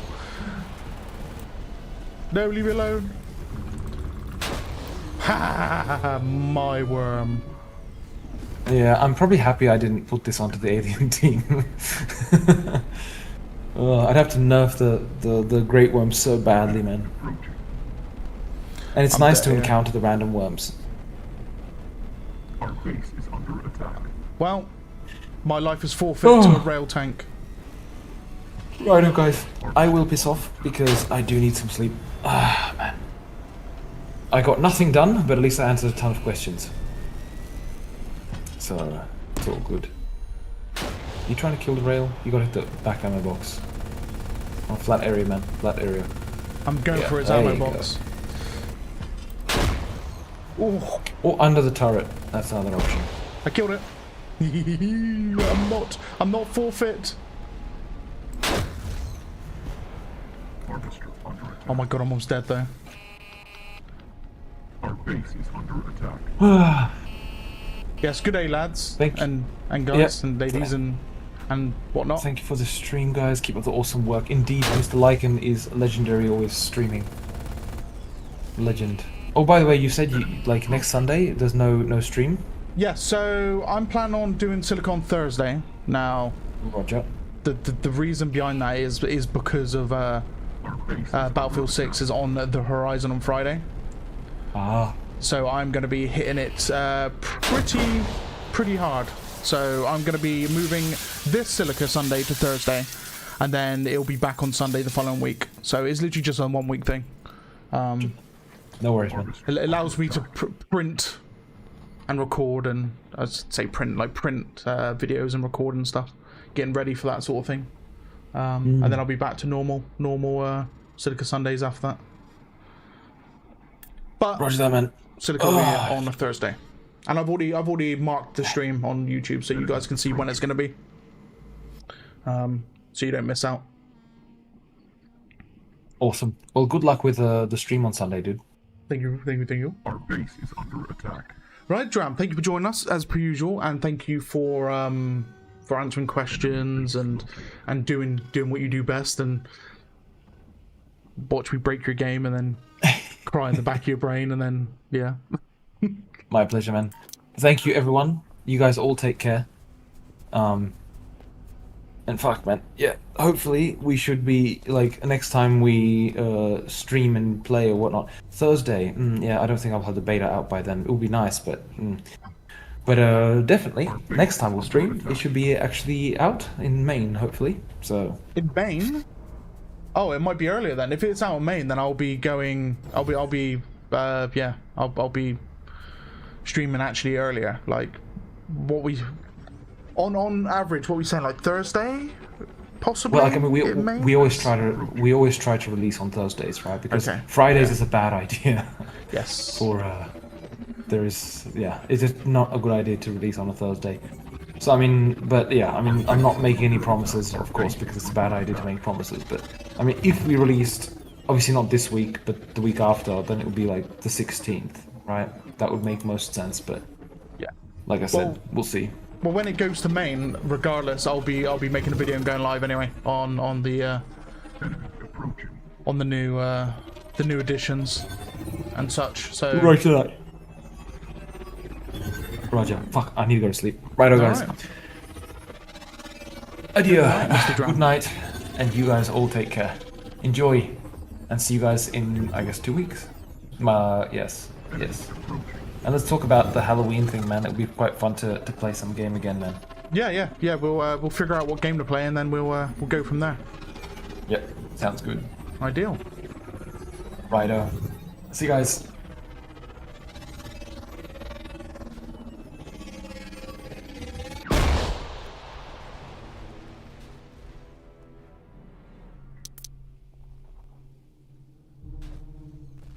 Right, guys. You are now left with me and Rocky, but I'm gonna take away that. That's me. Let's take away that. There we go. Yes. So plans for next week. Thursday at 7 PM UK time, so the same time as Silica Sundays. I'll be going live with kind of that week's Silica Sunday, which is on a Thursday, hence why I haven't called it Silica Sunday.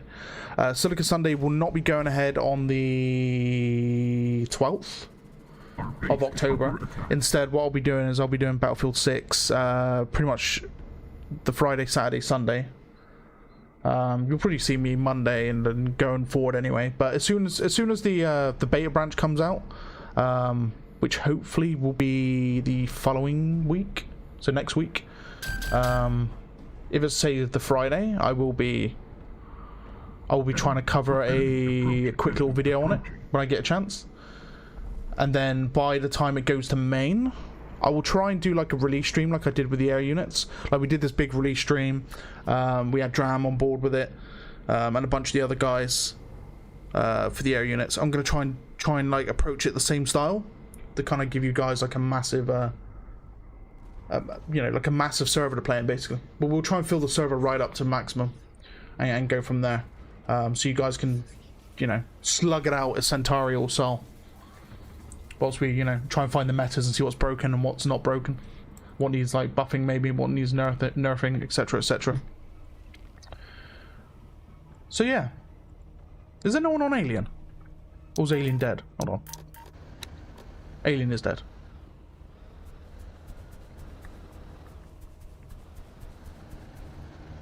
Enemy approaching.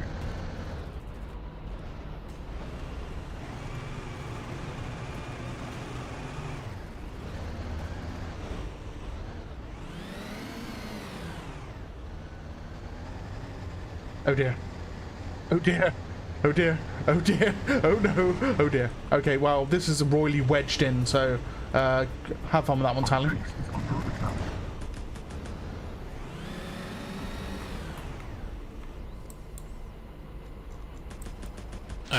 I'll try to come back to a better vehicle to help with that situation.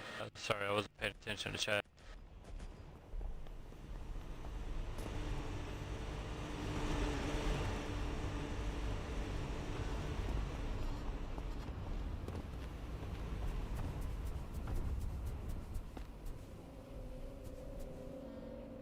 How you doing, Mad Mackie? Sorry I missed your message. I haven't played for almost a year. I think Dram might have actually answered this, but I'll double check it anyway.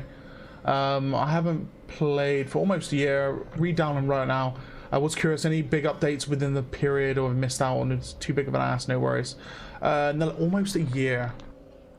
So you would have been around during the air unit release. Because that was like, what? It was a year and a half ago, 2 years ago? That was actually quite a long time ago now. Our base is under In attack. terms of updates, like of proportion, you haven't really missed much. There's been AI changes, balance changes, expansion changes, so humans expand now with HQs, no longer use bunkers for expansion or any other building. Under attack. Our base is under attack. There's going to be an implementation, oh my god, I can't say the word. The basic Sol and Centauri are about to split apart, and they'll be unique to each other. That's going to be the next sizable update, so I'm just letting you know that now.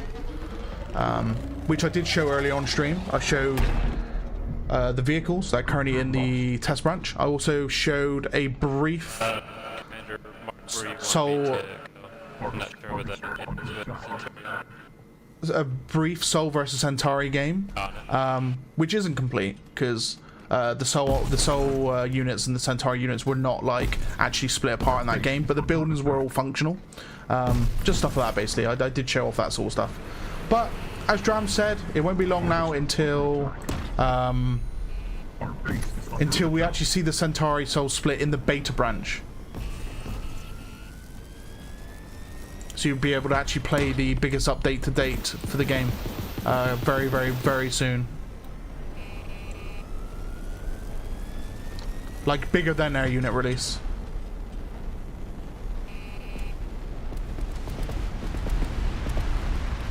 Our base is under attack.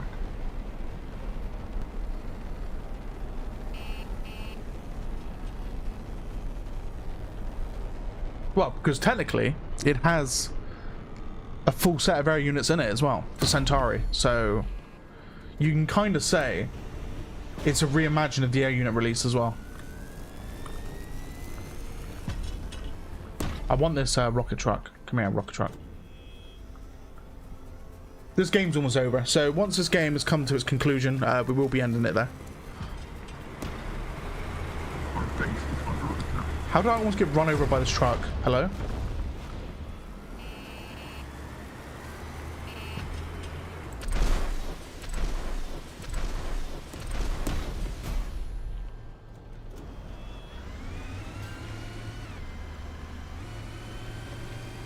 Our base is under attack. Our base is under attack.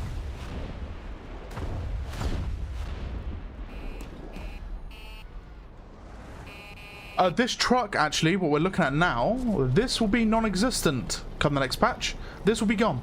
This will be the last time you see the rocket truck as it looks now. Enemy The last time. Our base is under attack.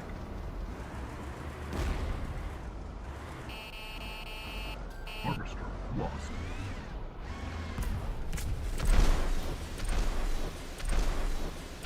Our base is under attack. Our base is under attack.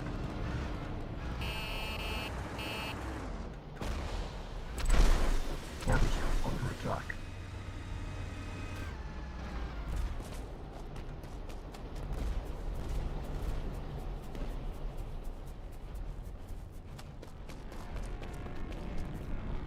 Unfortunately, Talon, you've been beat into a corner, Approaching. and it doesn't look good. Our base is under attack. Harvester under attack.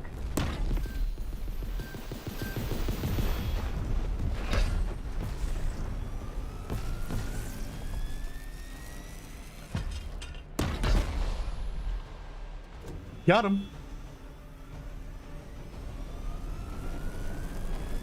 Harvester under attack.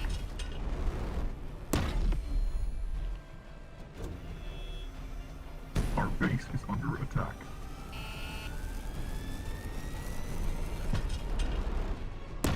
Enemy approaching. Our base is under attack. Harvester under attack.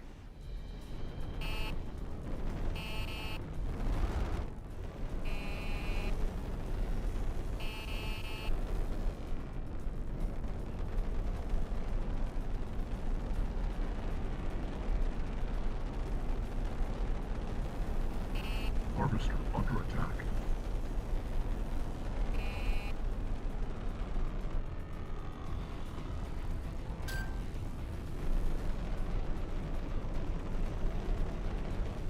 Enemy approaching. Our base is under attack. Enemy base located. Fair enough. Harvester under attack.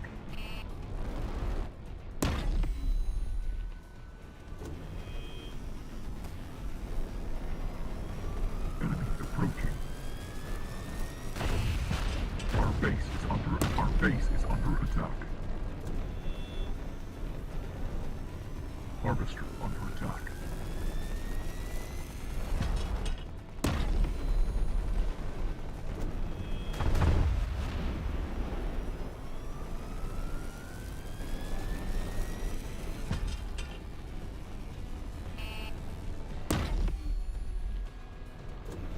Our harvester under attack.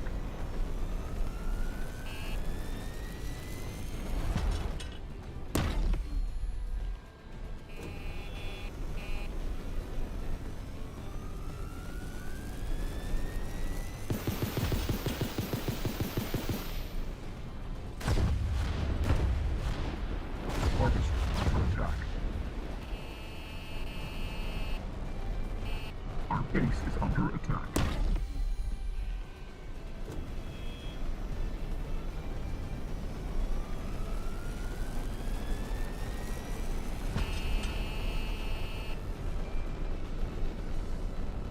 Oh dear. This hill is going to kill me.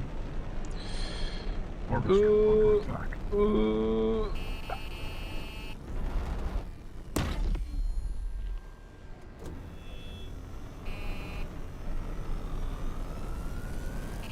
Our base is under attack.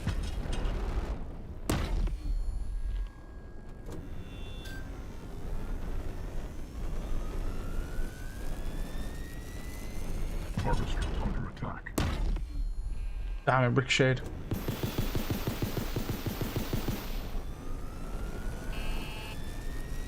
Enemy base located.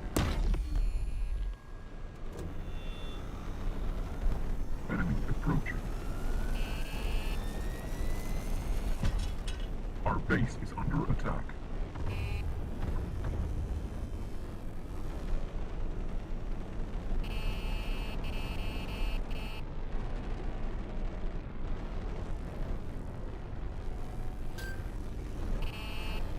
Harvester under attack.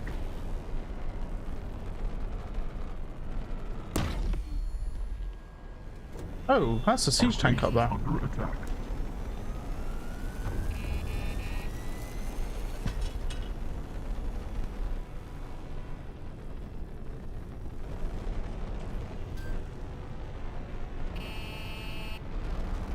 Enemy base located.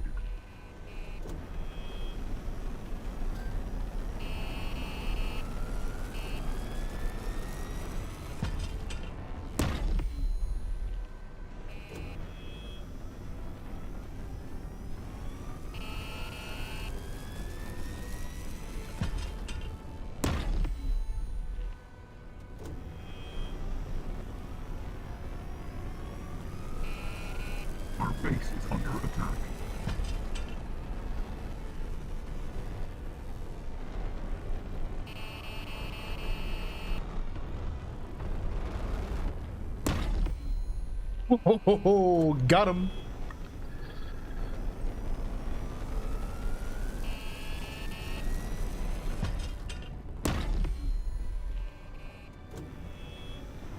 Our base is under attack.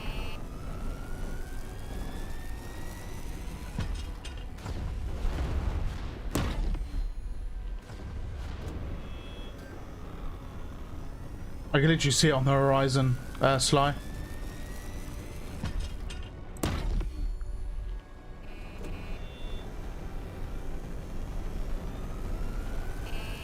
Enemy base located.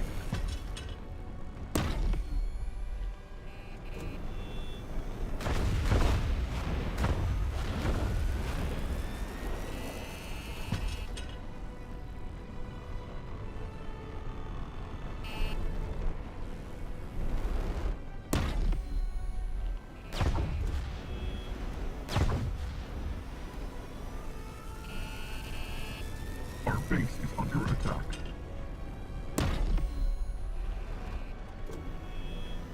Get it, Sly.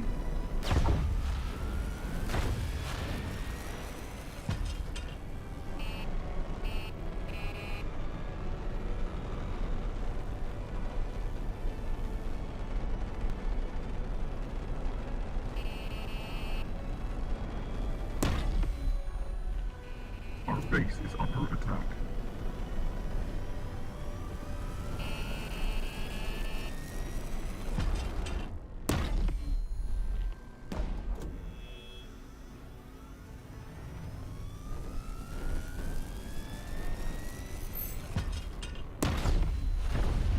Our base is under attack.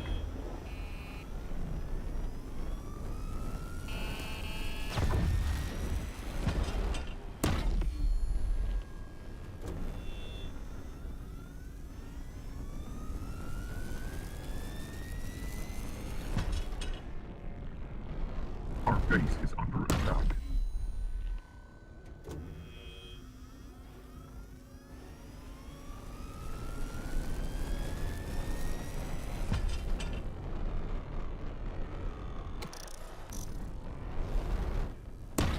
Structure lost.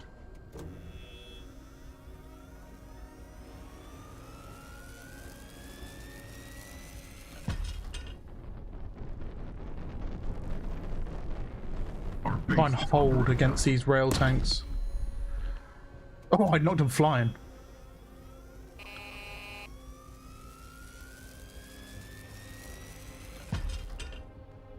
Ugh, it's not looking good. Unfortunately.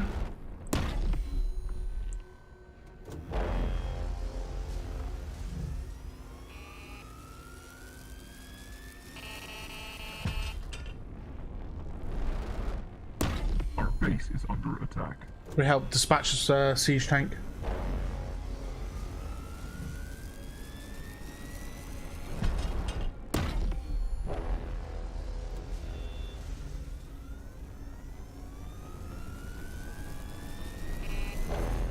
That's a good shot. That could actually hit me. Oh dear. Our base is under attack. Our base is under It did, but attack. not that bad.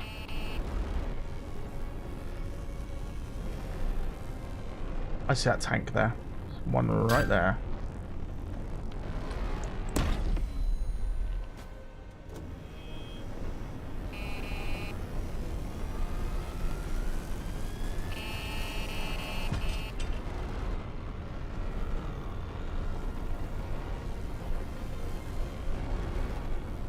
Our base is under attack.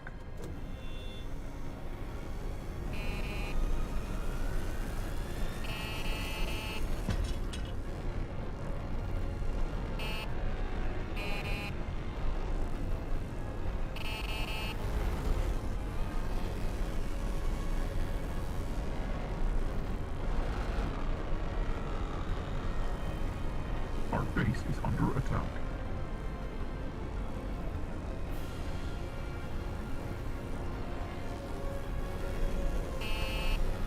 Structure lost.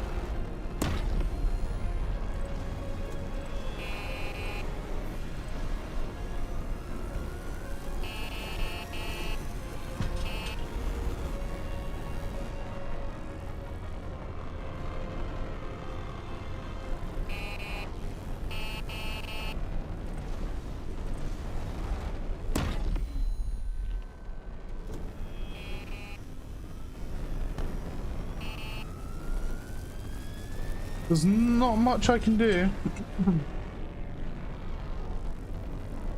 These rail tanks aren't pushing up. I've hit each one of them, so they're a bit tagged up. Oh, there's one. Our base is under attack.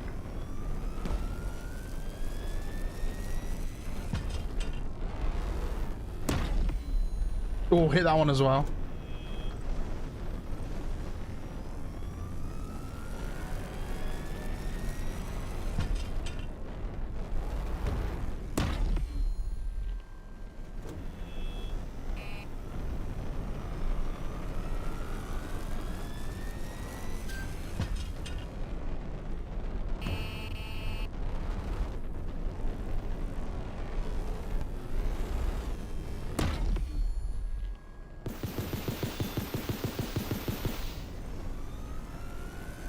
Our base is under attack. Golangs wants that ass.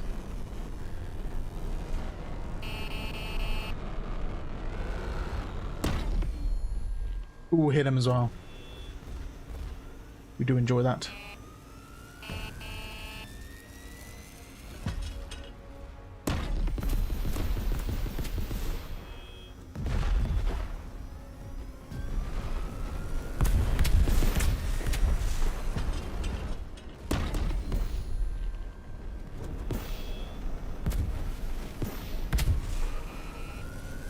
Our base is under attack.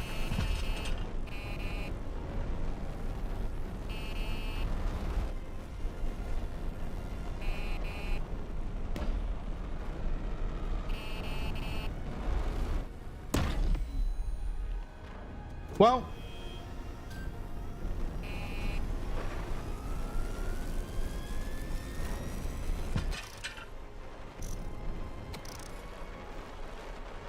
Our base is under attack.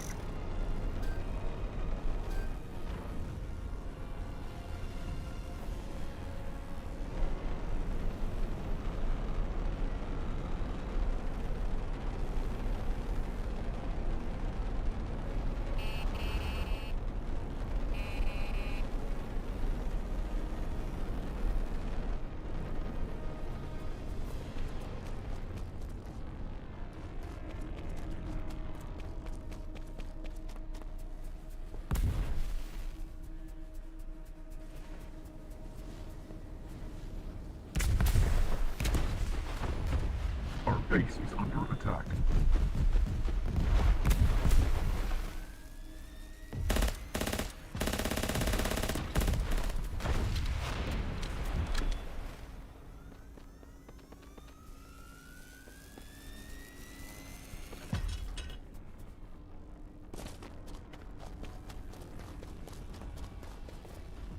Our base is under attack. I hold him pretty nicely. Like, managed to stave off those rail tanks as much as I could.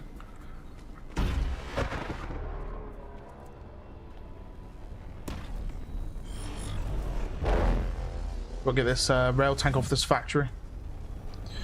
It is getting slammed by Golanks. Our base is under attack.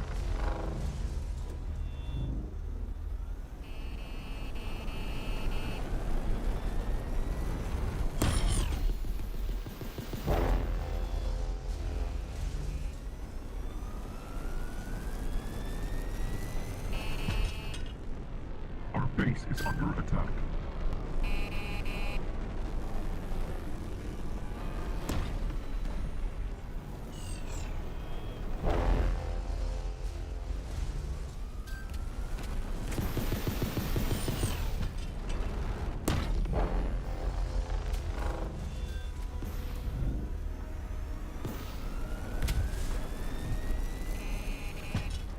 Our base is under attack.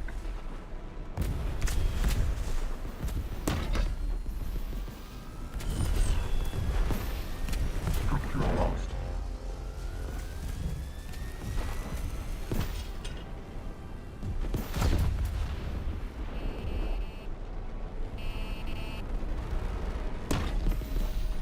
Well, I'm dead.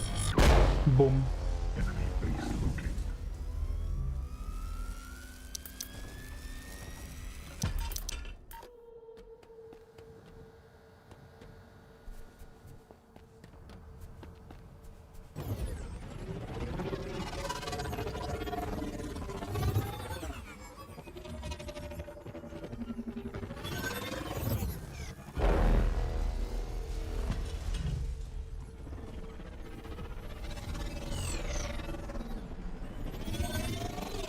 Fight me like a man, Golags. Fight me like a man, not a mouse.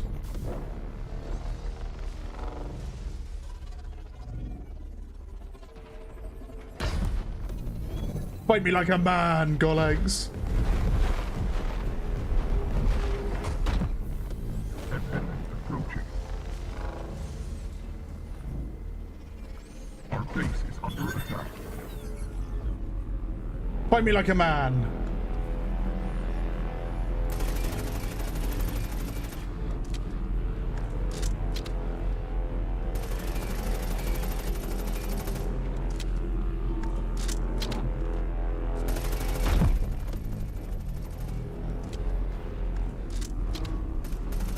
Our base is under attack.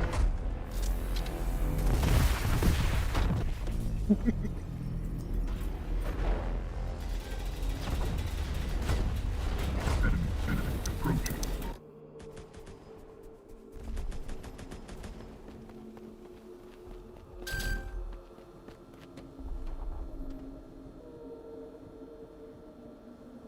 Our base is under attack.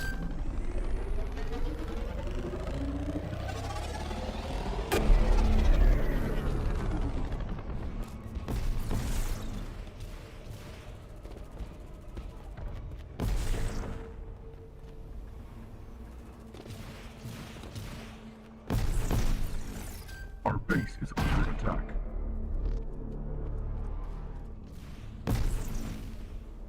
I can't even tell if that's... I mean, is that enemy? Hello?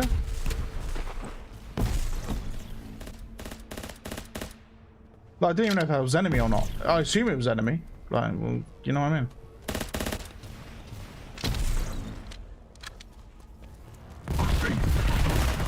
Oh, it was enemy.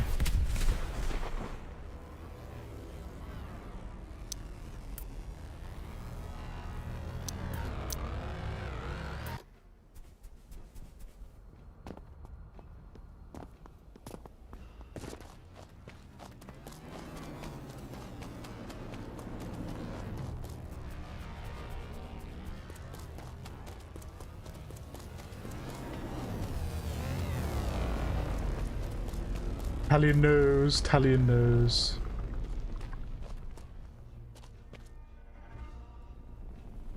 These repairs there. Oh dear. I jumped out. Oh, there we go.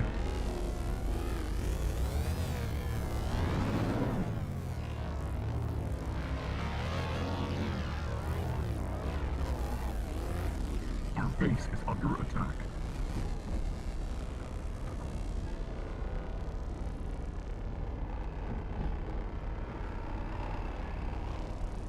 The last man.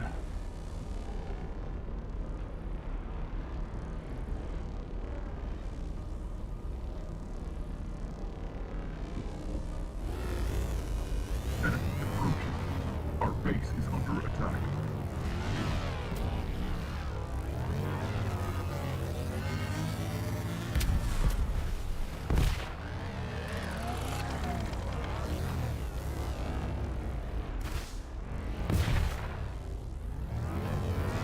Enemy approaching. Harvester under attack.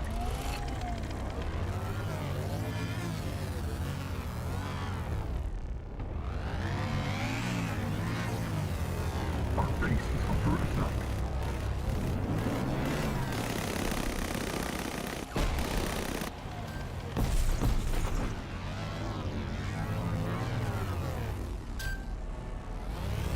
Enemy approaching.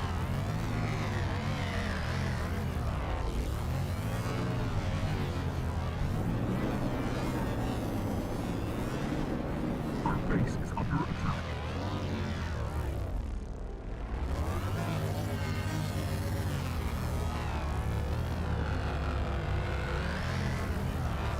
Then I was still alive, like for this long. But the game is literally like, yeah, we're fighting for like our last moments. Enemy approaching.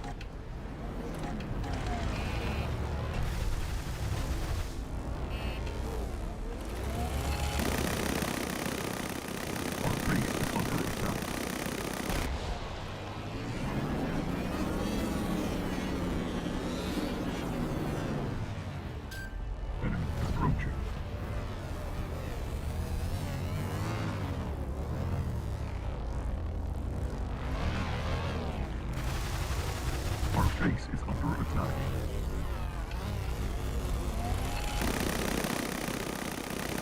Oh dear. Yep. I got Rayleigh Boyd. Harvester under attack. Our base is under attack. Enemy approaching.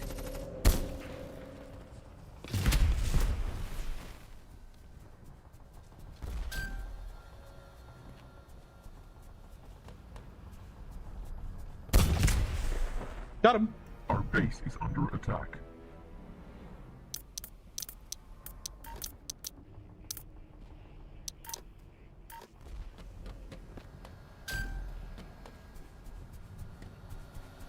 Enemy approaching.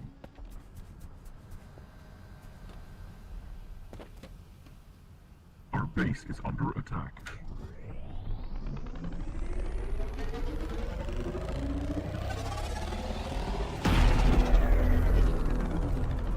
What have I spawned into? Construction site. Oh dear. Harvester under attack. Oh dear, oh dear. Our base is under attack.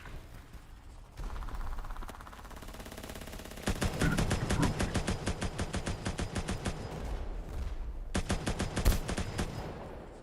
Structure lost.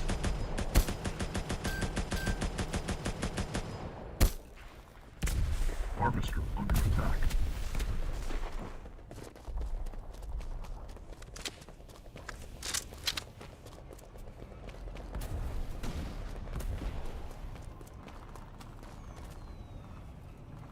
Our base is under attack.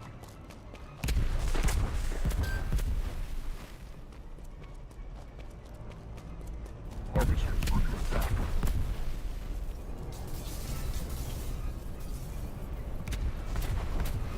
Enemy approaching.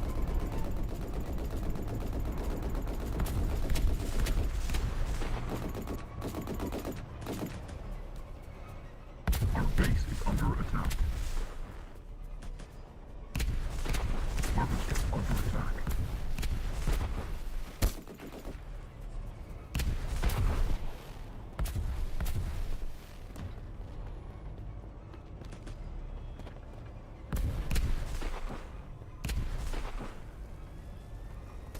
Enemy approaching.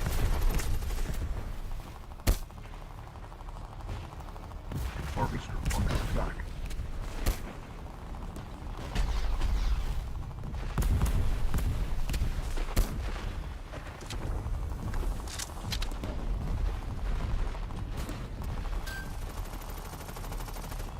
Enemy approaching. Our base is under attack.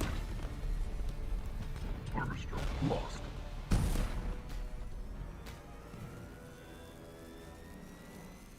Well, there goes our last harvester.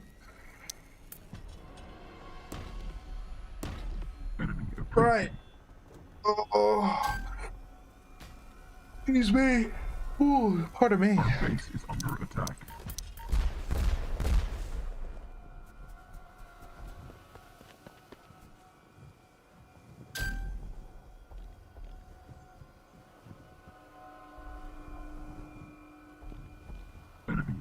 Enemy approaching.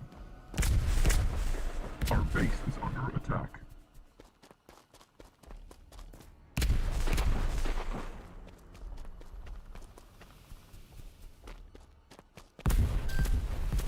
Well, GG's, Mr. Italian. You did well, mate. You did well.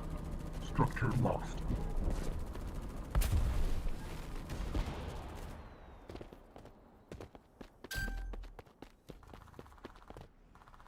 Enemy approaching.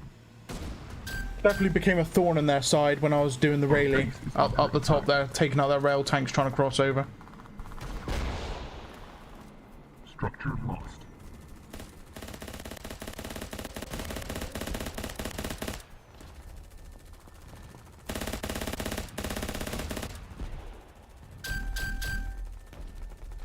Enemy approaching.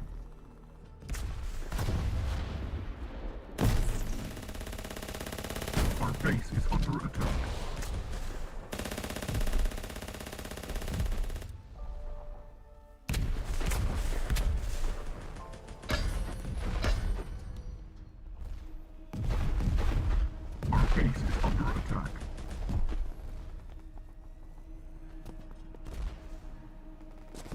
Our base is under attack.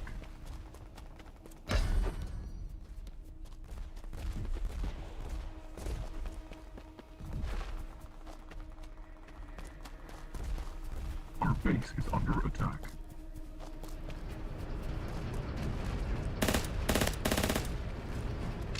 Our base is under attack.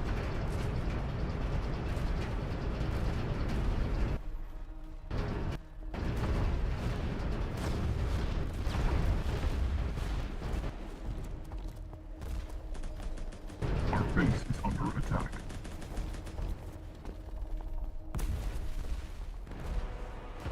Okay, guys. GG's, Mr. Talion. You did surprisingly well. Very, very good. On the backbone of the whole, most of the game, but did very, very good against Centauri. Yeah, Centauri in the end. That being said, guys, I will see you Thursday. GG, Mr. Golanks. I was a thorn in your side, sir. Put me in a rail tank and I become an evil man.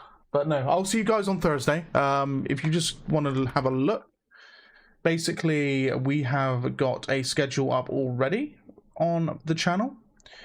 It should already be there. Yeah, so there we go. So we got a weekday stream on Thursday. This is going to be replacing Silica Sunday for this week. I'm going to be playing, well, Battlefield 6 releases on the Friday, so we're going to be doing Silica on the Thursday. I'm going to be doing Battlefield in the evening on Friday, Saturday, Sunday, Monday, and Battlefields will become more of a regular thing. It may or may not be on YouTube. It'll more than likely be mostly on Twitch, but because technically, if we explain it this way, my Twitch page mainly was a Battlefield Twitch page, so it only makes sense that I'd keep Battlefield with my Twitch page. However, I may incorporate it into YouTube anyway, just for being able to save the VODs. When I say save the VODs, if I go to my studio, you'll be able to see I've actually got VODs of my streams, all here. You can't see them because they're unlisted, but these are basically like a backup of my gameplay. Because Twitch doesn't save streams for more than 30 days. So I may just put it on YouTube anyway, but we'll see. We'll see how things look. The only issue with going with different titles is the algorithm does not like it, but we'll see. Talion, no ability to expand, totally screwed him. Yeah, so I mean, Talion had a bad start anyway. He had the alien sandwiching him from the south, and then Sol had basically the whole eastern flank just absolutely just chilling. So unfortunately, the rocket launcher as well was dealing damage. I tried to push the rocket launcher, ended up running into a rail tank, killed the rail tank, and then I believe I traded with a heavy armored car before I can get to the rocket launcher. So unfortunately, be it.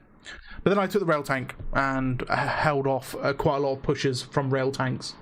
So yeah. I'm hearing all sorts of stuff outside. I have no idea. But no. Thursday, Silica. Maybe Beta Branch, if it's out. If it's out, then we'll play the Beta Branch, obviously. If it's not, then normal games. And then, yeah, just keep your eye out for more streams, basically. But that being said, much love to everybody. Hope you have a good week. If you're interested in Battlefield 6, join me from Friday onwards. If you want to join in as well, you're more than welcome to. As long as I've got room in the squad. But no. I will see you guys next time. Much love to everybody. Peace out. See you soon. Have a good rest of your weekend. If you're from NA and whatnot, because it's earlier for you. If you're from EU and other parts of the world, yeah, good luck and have fun for the week. And if you're on Battlefield, I'll see you on the Battlefield. So yeah, see you Thursday. Goodbye, guys.